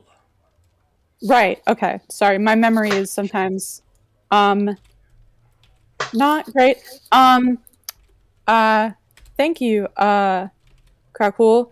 Um I if I have time after I have like some business myself, so my work is also not done. But um I hope to see you later. Where did you say your shop was? Um, he points to the further to the outskirts of the city. Uh That direction, okay. 3 blocks. Okay. Thanks. Have a good day, or I don't know the time difference if we're in the same time here or if it's evening, or it seems to always be kind of almost evening. Time is counted Um here by sound. You will see a light and sound emanating from the head of the god. Great, love it. I love traveling and like seeing different cultures and how everything works. Um Great, awesome. It's weird because like where I come from, time is measured by numbers. It's super weird. Um yeah, but thank you. Have a good Okay, um time. A swell time. Well, anyway, he sort of he heads off.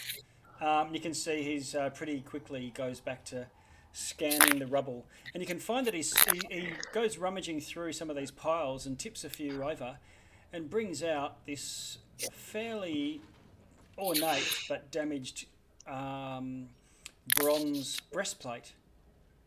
And he sort of holds it up against his chest and sort of nods appreciatively to himself and throws that in there. It looks like there's the stacks of stuff around here.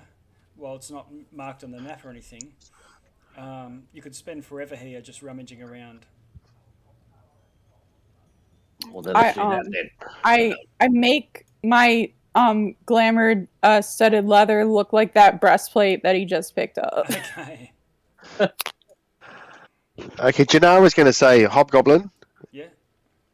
He has a We, name. she would say, in your scavenging, have you seen a Burbelang around these parts? Burbelang.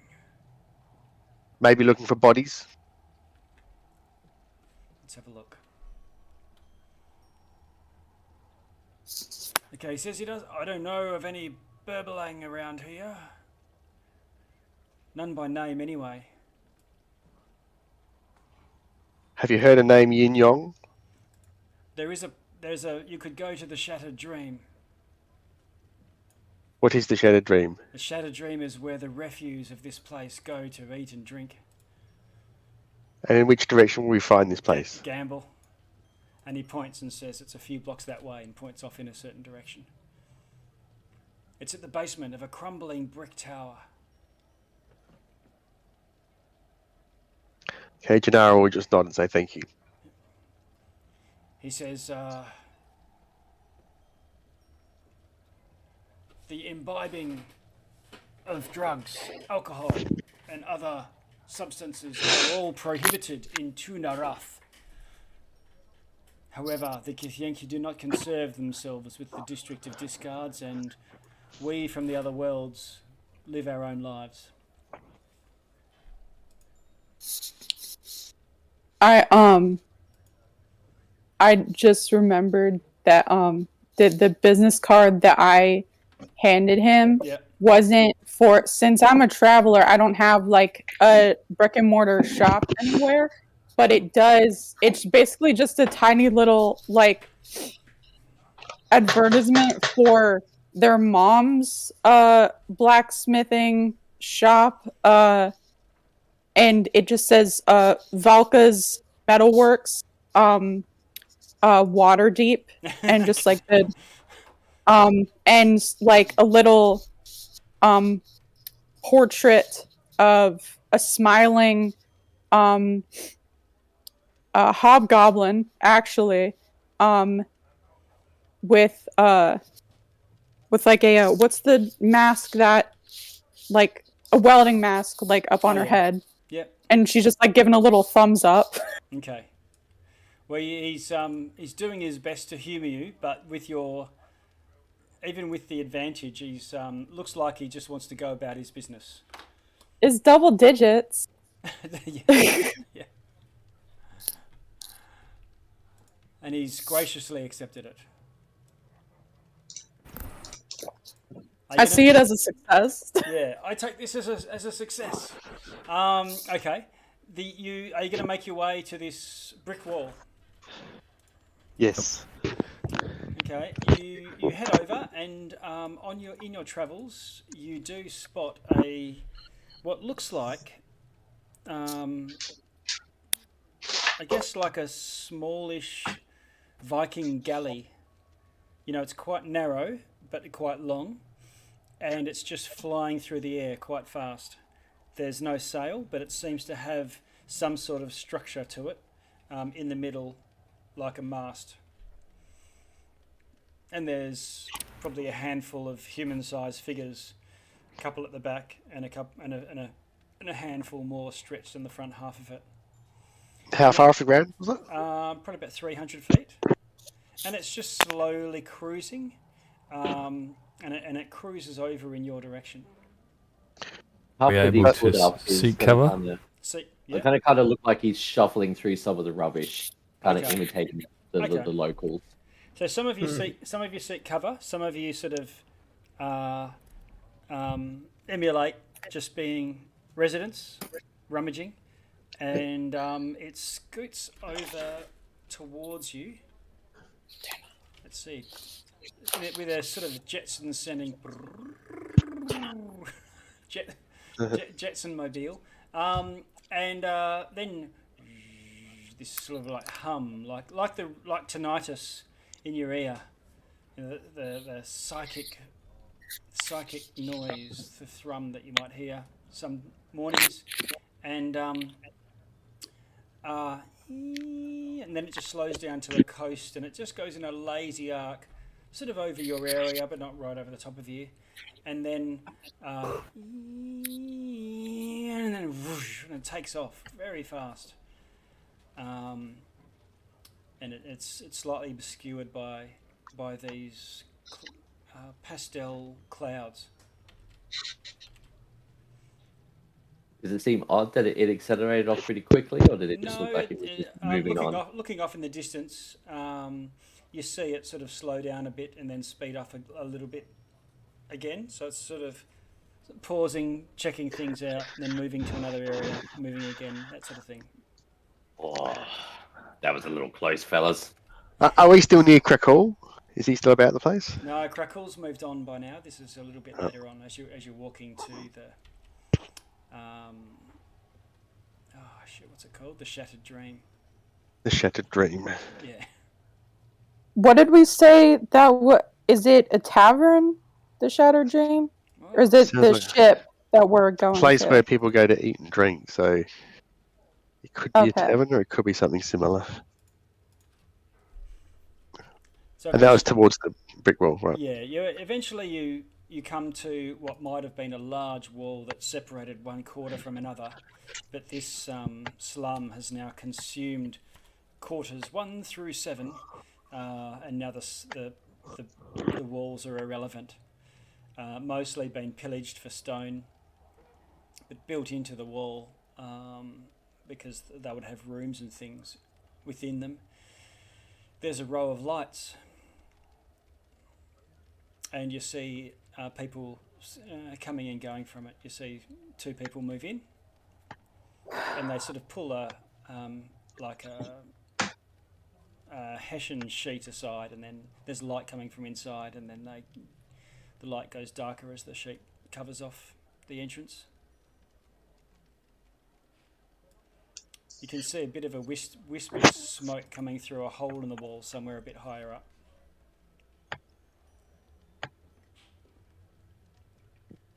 I guess we're heading, people. Without hesitation. Okay. Yeah, looks good. All right, you head in. Let's have a look. Can I, as we're walking through, like, when we're walking to there, like, are we passing, like, No, we don't have time. I just wanted to like pick up some of these metal scraps that we found, but we don't have time. I'll come back later. Yeah, you think it probably to search one area, one pile, might take an hour. Oh, okay. To put it in perspective, some of these piles of trash are about 50 feet high. Oh. Yeah, we'll come back later. Okay. Mhm. Now you should see a very small sort of tavern room resolving for you. It's a little bit blurry, but you get the gist of the shape of the place. Yeah. Yeah, we can see it just fine. It's all good. Basically, there's a walkway, a sunken sort of drinking area, and there's two long benches. Um, you actually go downstairs through the hole in the wall, and the walls are made of this sort of raw, dusty brick. There's mismatched wooden benches, tables scattered about the floor, solid wooden bar blocks off the far end, and looking down there's a few other private rooms off to the sides, but you probably estimate about 50 people, judging by the sound. There's this purplish haze from about head height up, and many people are smoking this sort of strange weed in little pipes. A strange weed. Yeah. Do we recognise what it is or anything? Someone can do an arcana or a nature. I'll do an arcana check, see if it's a nat 1 again. Okay. Oh, look at that. No, I got a 21. You got a 21. Okay. So you recognise the smoke, and from the look of it, is an intoxicating brown weed called night shadow. Okay, so what would the effects of that be? Because I know nightshade. This is, I mean, just me as just IRL. Like, Yeah, I know nightshade. Isn't nightshade like a poison? it is. Okay, so what would night shadow do? You recognise that it is something that numbs the mind. Okay, if and you- I need to be. If I you're need to be having- sharp. Yeah, if you're having nightmares and things like that, you might take it. People who are this is where the arcana comes in, and why it's not just a straight, pharmacy Yeah. thing. You might, when hags are dreaming you, plaguing your nights, you might take night shadow to keep them at bay. Yeah. And- I don't think. Oh, okay. Sorry. Yeah. But you can ask someone. There's plenty of people around. And who's working at the inn? What sort of people are running it? There's an elf at the bar. An elf. And she Okay. seems quite happy, although a bit slow-eyed. Yeah, I'm just gonna dip away from. I'm not gonna indulge in the night shadow, or and Laureate like myself doesn't drink because they like to be. They like to have all their faculties about them. Welcome. Come in. Yeah. Copper ale. Serving of night shadow keeps the dreams away. I like my dreams. Janara will just evenly say to the elf, "We are here seeking information." Oh. Usually people start with a drink. Right. Do you Should have just something over the night shadow? Fresh water, if you have it, if Some- such a thing exists here. Some people chew it. Mhm. We've got ones that are set in toffee.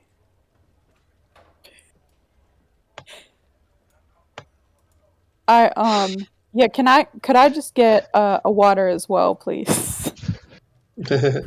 She looks at you and says, "That'll be 1 silver piece." Okay, what is the exchange of that to gold? A gold. How do A gold would pay for water for everyone. Okay, I'm just gonna put a gold down and get everybody a water. Okay. Even if y'all get ales, like you have a water too, if you need to sober up. So Keep hydrated, everyone. yeah. Ale. All right. So I subtract exactly 1 gold piece Oh, from she my says inventory. ale is 5 copper. I'll have 3. Okay. Yeah. The ale is cheaper than the water here. It's, Yes. that's not promising. Not promising for drinking the ale, no. It's probably safer to drink the ale than water, judging Well, by it's the gonna, place. yeah, at least the alcohol will sterilize it. You know what they say, you don't go to a Yeah. foreign place and drink water. It's just asking for shit. I'll grab an ale with it as well, please. Yeah. Actually, have takeaway. A tiefling next to you says, "Trust me, the ale's good here." Not if you don't like ale, it's not. Looks offended and says, "I'm a brewer by trade." Well, I'm a monk. He says, Trade. well, I'm a pacifist." On that, we can agree. Okay. All right. And the tiefling goes back to their ale.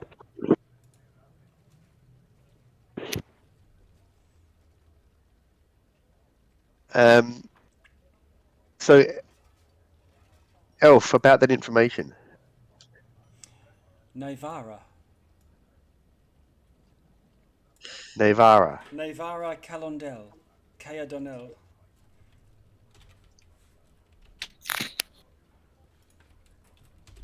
Tell us, Navara, have you... I'm putting it in the chat. There you go. Tell us, Navara, where may we find some of the more shadowy beings around here? And She looks around the whole place. you should nod, fair enough, yep. We're looking for something even more shadowy, such as a being named Yin Yong. Oh, she looks up at you quite a little bit too quickly at that. Can I just message her and be like, it's safe if we just talk like this. You don't have to hide in here. Let's see. I'll get you to do.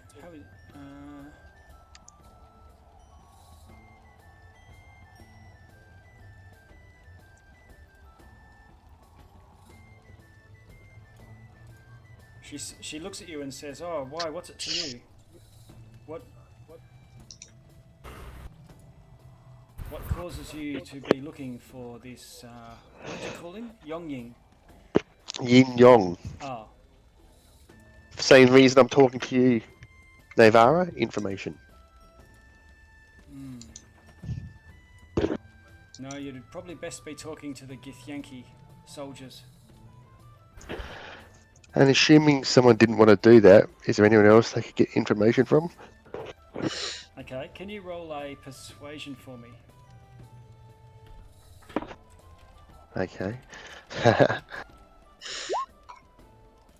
you go? Allied.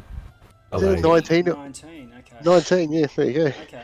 With the 0 bonus, that's not bad. She recognises that you're not Githyanki, and looks at you quite hard for a moment, trying to figure you out, and then says and nods sort of knowingly, and says, no friend of the Githyanki then. No friend indeed. She looks a little bit nervous. The quicker you can give me your information, the quicker we can be on our way. She says he's being held. He's being taken to see her. Taken by the Githyanki? Yes. A skiff picked him up, and they've taken him to Bonesaw Bunker at the edge of the slum. A skiff? Yes. Is that the flying longship we saw? one of them, yeah. There's lots. They have a fleet. Patrol. Can I do insight to see one if she's, if not lying, then leaving anything out, and also if she's afraid of anything in particular from this conversation happening here. I think you can tell well enough that she's no fan of the Githyanki. And when she talks of Yin Yong being taken to Bonesaw Bunker, that's a bad place to go. So I don't have to roll No, anything? no, it's Okay. yeah, Bonesaw Okay. Bunker. yeah. She says he was Well- arrested. Do you know what? Do you know what for? His kind steal secrets from the dead. And just like the people, they're called pickers, pick over the refuse in this slum, corpses that turn up here get picked over by people like Yin Yong. And he seemed to have come across something very interesting that he thought was very valuable. He was trying to sell it on the black market. It's hard to sell a secret without saying what the secret is. Indeed. But it must have been important because the soldiers came for him and they've taken him. And from what I know, they're going to take him to see her. Can we tell from context that when she says her, she means the Liche Queen? Well, it's clearly, you don't know whether it's the Liche Queen, but you can tell it's someone of consequence. And we would want to find him before he goes to her, I would imagine. Where's his Bonesaw Bunker, Nevara? She pulls out a bit of a map and shows it to you here. I'm going to pull up a. Let's see.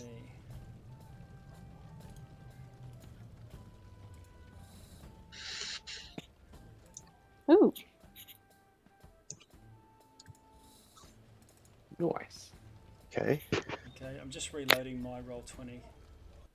But you can see it. You can hear me through Discord anyway. So while that's happening, and can you see the map? Yeah. Okay. Yep. So while this isn't in the shape of a dead god or anything like that, it's more of a layout of the different quarters as they are in relation to one another. Let's see. It's still loading for me. But you can see the slum to the south, or to the bottom of there's no south, but to the bottom of the map. You can see the whole city is just on what looks like a floating rock. There's some sort of large structure and two towers to the north of the slum, and there's these enormous fortresses dotted around the edge of the city. There's a volcano and what look like other structures, and there's some sort of fleet docked, to the northeast.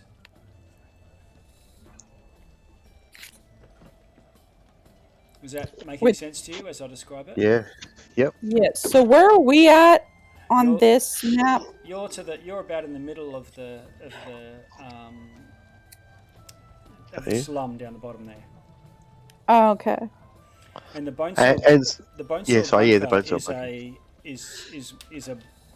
is a barracks, fairly small but very well fortified, and there'll be probably a handful or so of soldiers in it, and people they arrest are taken there as a holding place before they move them on or interrogate them, that sort of thing. And so it's on the border of the slum and the city proper. And it sounds like action is required faster, sooner rather than later, before he gets moved out of there. I think so too. I agree.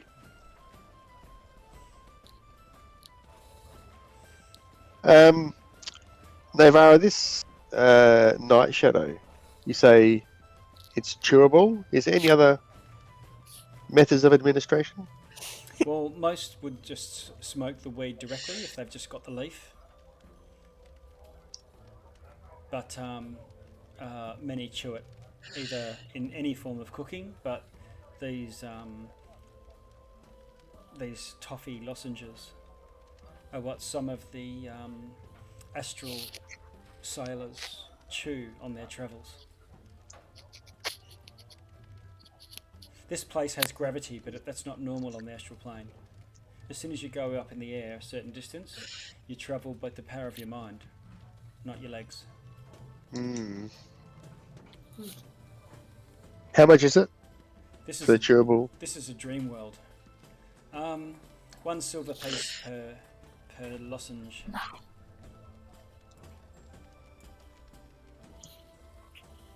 I can't help thinking, guys, that there may be some use for it. What Like are we some- gonna? Are Well, we there gonna is. like? Are we gonna get the gift soldiers high? Is that what you're saying? Well, maybe, yeah, maybe we could use it somehow. I'm just saying, maybe we should just grab some, and then if some sort of opportunity presents itself, then at least we have it. Well, it's always better to have and not need than need and not have. I guess That's how it all starts. this is how it all So- starts. She No, I was says, joking about drug addiction, but anyway. this is this is a gateway lozenge. Gateway lozenge. This is a gateway cough drop. Yeah. So shouldn't the first fix be free, mate? One silver piece basically is. Try before you buy.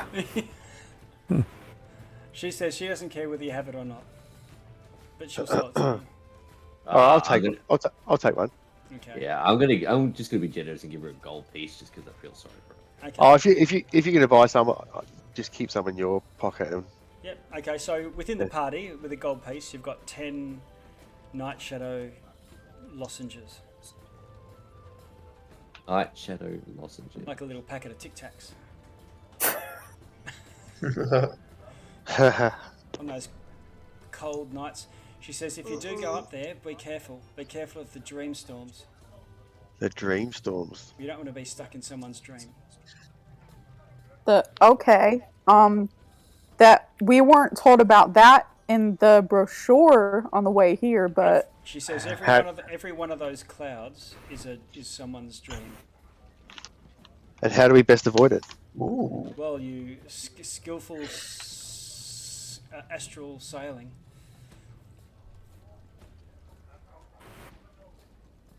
So can we just walk to the bone saw bunker? Oh yes. Or- yeah. yeah. That's you'll have no problems with that. Mhm. Well, you won't get stuck in a psychic hurricane.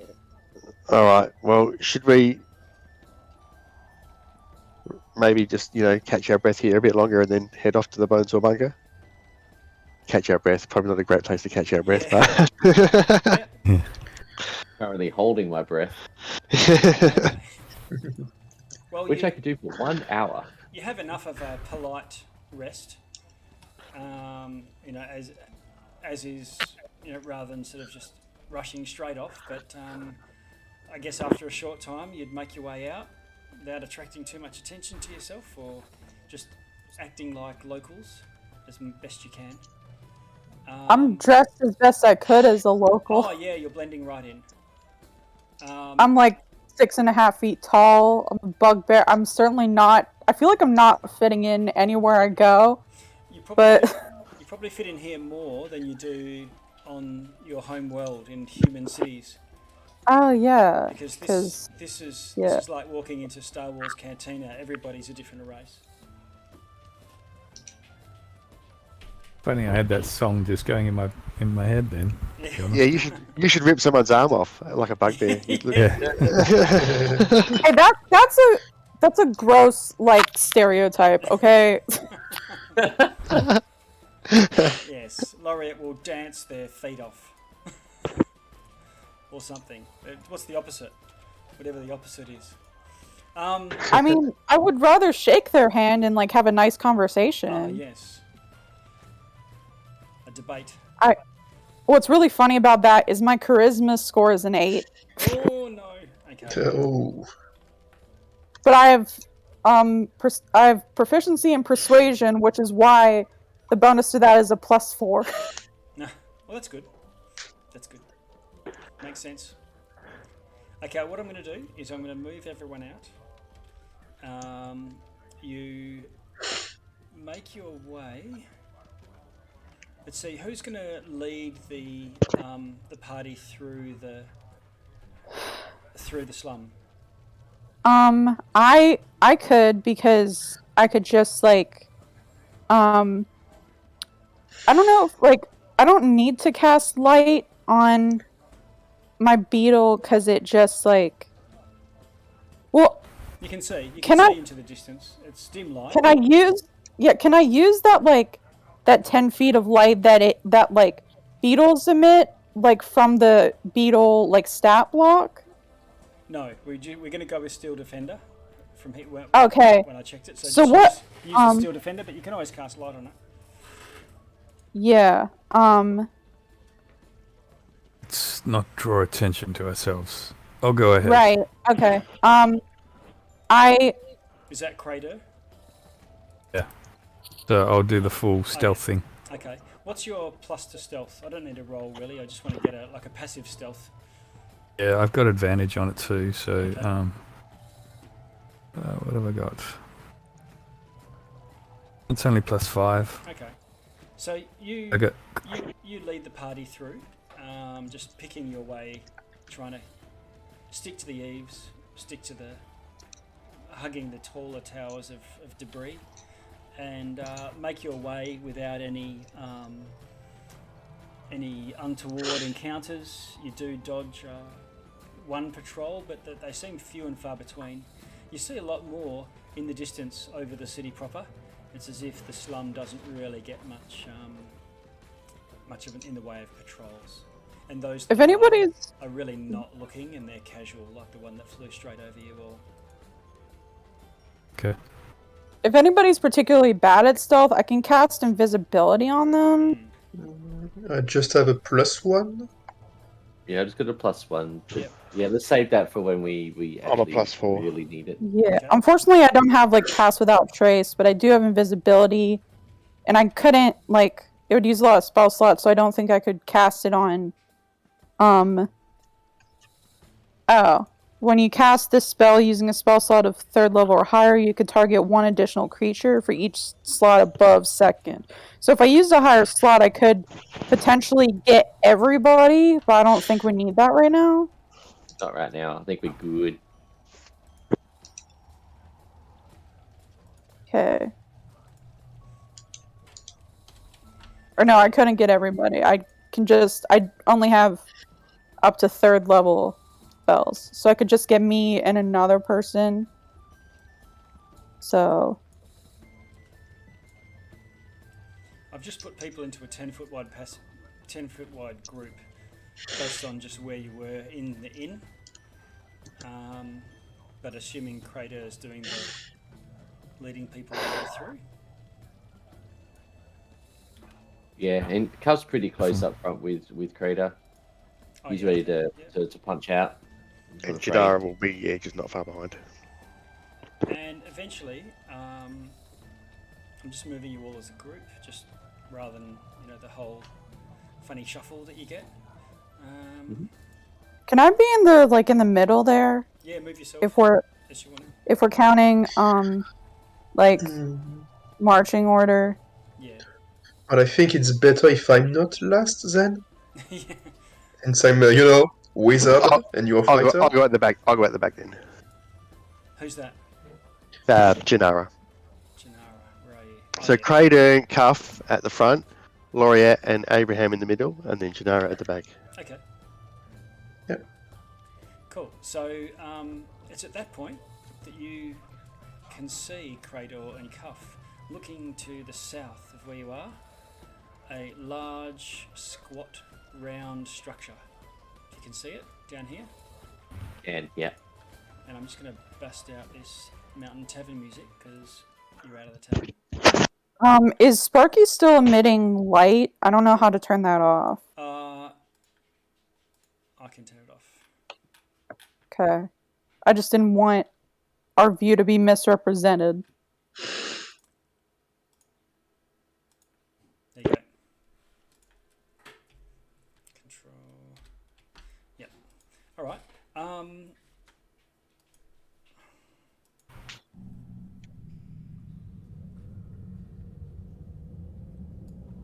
And here you are at the edge of the slum. You can see that there's Githyanki way in the distance. I'll say to the south, but it's not actually south, but I'm saying south because it's the bottom of the screen. But there's this squat stone structure. Let's see, it looks grim, impenetrable, there's no windows.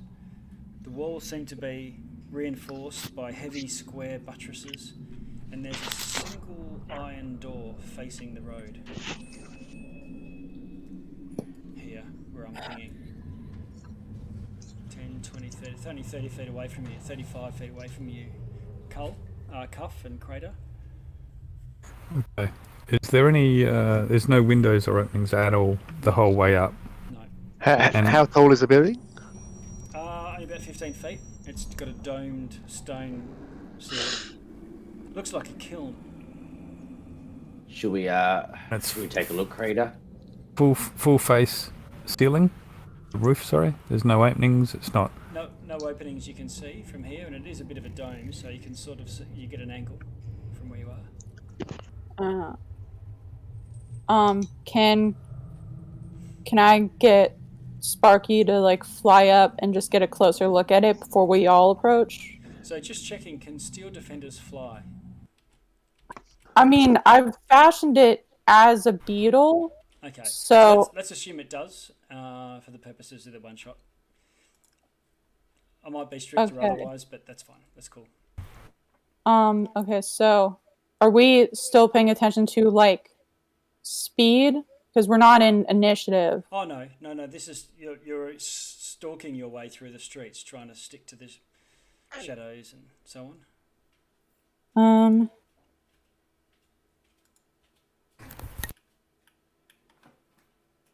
I'm going to get a bit closer, but kind of hide up behind this pillar and look around the corner. Okay. Yep. So you've got cover there, Cuff. Sparky's right up to the thing. He's right up to the iron door. Yeah, I still can't see it from. I'm going to send my raven up in the air to see if I can see something. Okay. So Raven goes up in the air and your eyes gloss over and you look through the Raven's eyes and see no windows or arrow slits or anything like that in the top of the bunker.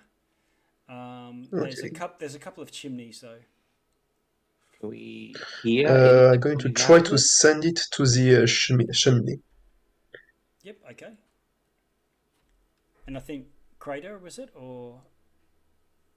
Sorry, Cuff. I was asking you, can we hear anything from where we are? Yeah. Okay. So just do a perception. Can Sparky follow the crow buddy?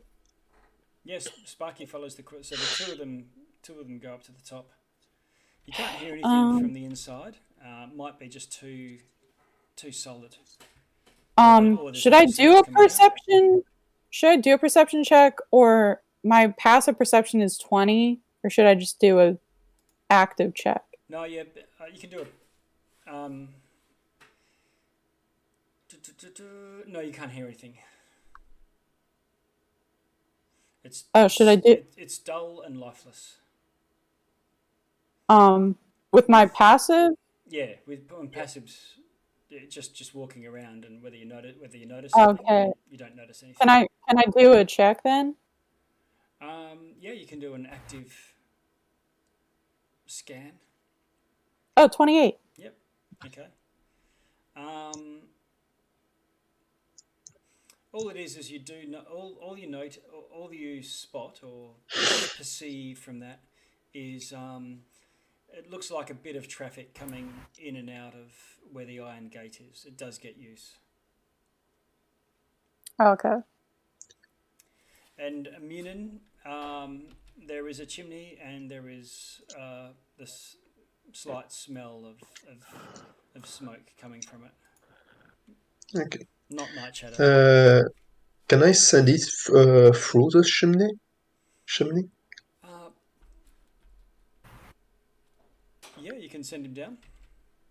Maybe we Yeah. should Voilà. drop How one of wide? these. How wide's the chimney?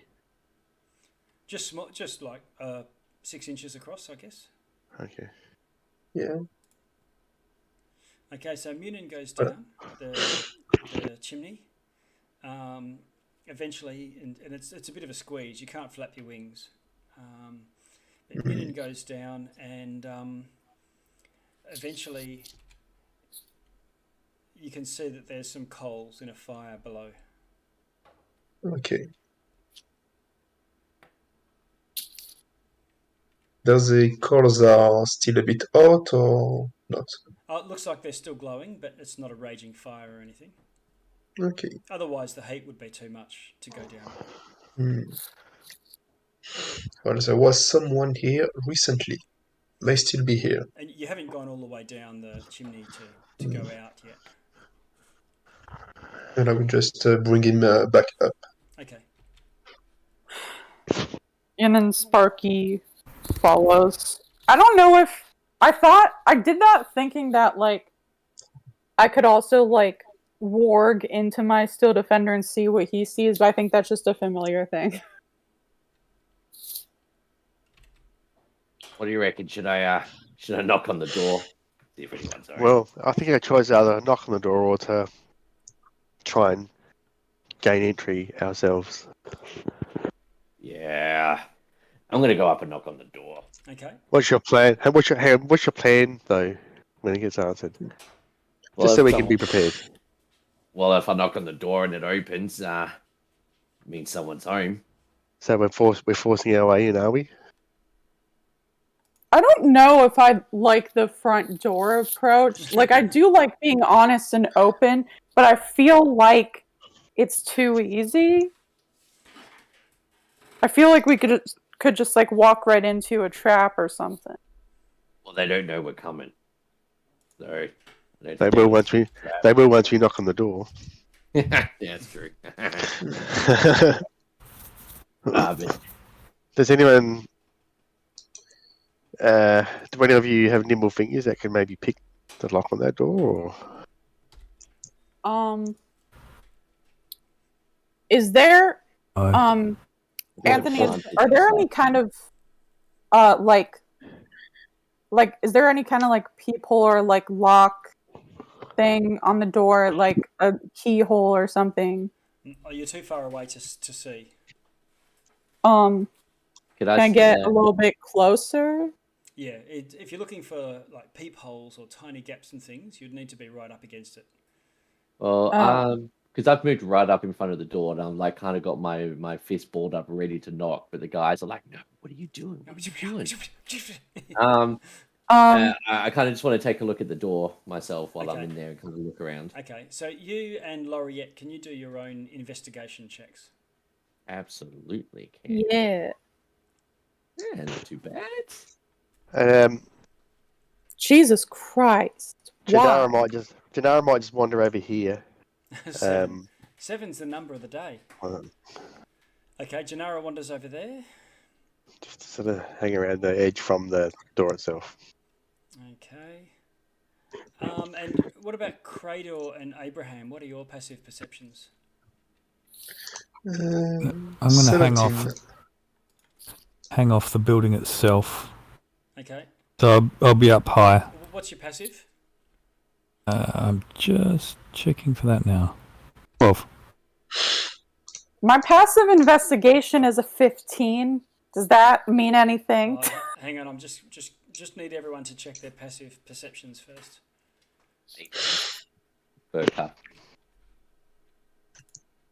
Sorry, what?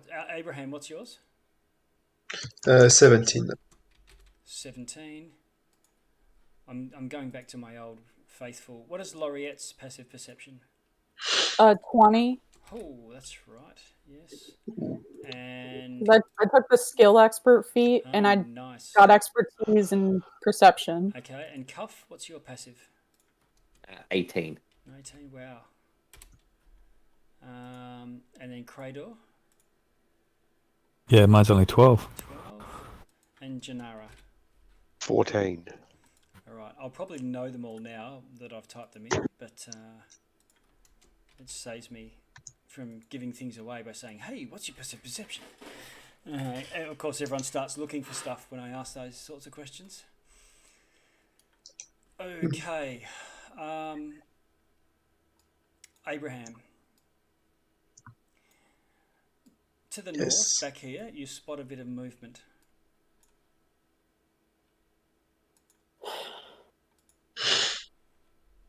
Just throwing a Okay. stealthing because that's my intention.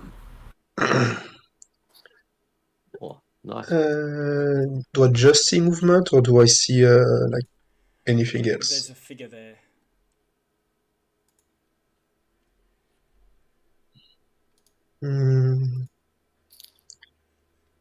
Like, does it seems friendly or aggressive?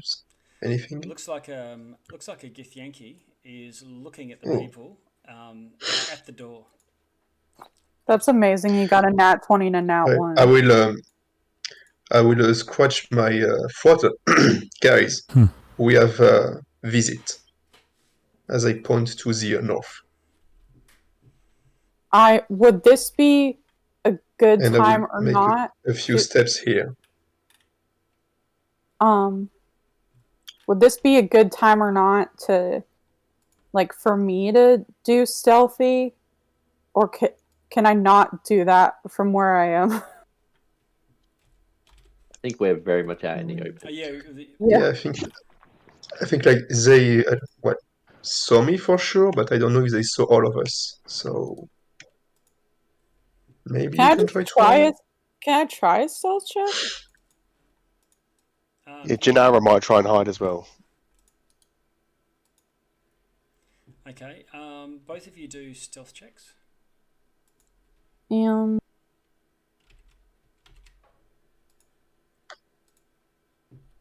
At 20 plus 7. Wow. I'm gone. Goodbye. I got. That's so funny that I 8, got that just out in the open like that. I got 6. Okay. So that was. Oh, can I Laureate. Can I? Who was trying to? Was that Crater or Janara trying to do stealth? Oh, can I throw an invisibility on Janara? Oh, you don't need to worry about that now. Okay, so let me describe what happens. Laureate, you try to you sort of look over your shoulder. Abraham spots that you're being watched. Sort of goes, "Hey guys, we're being watched." So, just repeating what you already said. People sort of look around or look over their shoulder. Laureate, now let me look here. What's the little thing on my token? A person squinting their eyes. No, but what's that for? This is your stealthing. There's a better one. Ninja. Oh. I thought I was stunned again, and I'm like, what happened? No, yeah, that was a sleepy one. Okay, so you two try to do a bit of stealthy action. And Crater, you're sort of climbing or walking, I guess, with your boots up the wall. So you're up where the dome starts. Well, actually, yeah, close. I glide there. I've got the cloak of the bat, and then I just stick to it when I land. Okay. So with the cloak of the bat, you don't have a hover speed, so you have to keep moving at all times. It's good for moving from place to place, but you wouldn't be able to just. When I land, the slippers just kick in, and then I attach. Nice one. Cuff, what are you doing? You had your fist balled up, ready to pound the door, and you at this point investigating. Yeah, exactly. Like fist was up, and then I've kind of heard the whispers in the back saying that we've got got company, and my eyes are kind of wide, like I'm almost like a deer caught in the headlights. I'm kind of like frozen in place at the moment, not really sure what the hell I'm supposed to do. So Abraham and Laureate, you're the ones with good visibility to the observation post where this figure's looking. and he reaches off to the side by the door where he is. Something's hanging there, and he pulls like a bugle, and he just lifts it up to his lips and goes.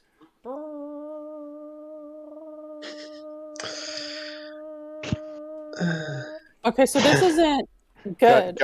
go ahead. Go ahead, No, it's broadcast. not. And from within the bunker, you hear this other sound answering it.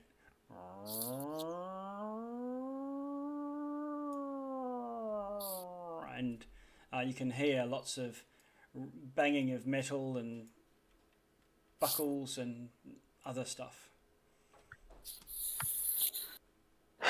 And with that, let us adjourn here. It's just gone midnight, 1 minute past. And we're not leaving it on a cliffhanger because we know exactly what's going on. The alarm seems to have just been sounded with you guys outside of Bonesaw Bunker, deep in the astral plane in the capital city of the Githyanki, overlooked by the Liche Queen. Spend the next 2 weeks thinking, Nice. do I kick down the door or not? You can hotly debate it on Discord. Do I miss this step away? Do I? Yeah. Okay, so what we'll do Cool. is we'll kick off the second part 2 with an initiative roll, and go from there. Very good. All right. Sounds good. Okay. I'm going to play an outro, just a quick outro song, and then we can close out after that. Beautiful. Rhyme-hearted Mother Earth awaits 1 week for thee.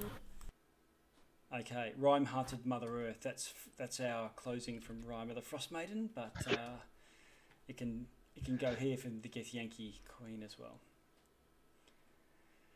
All right. Thanks, everyone. Excellent. Hey, thanks. That was really good. Thank you. Thank you. Yeah, Well run. Thanks for that. Yeah, agreed. And we'll pick this up this time in a fortnight. Easy. Excellent. Sounds good. Happy days. Thanks, everyone. Great to have a Yeah, nice full thanks. group. Thanks for inviting me into or accepting my application to it. I problem. should That's say. great. I'll catch you all later. See you in a All couple of right. weeks.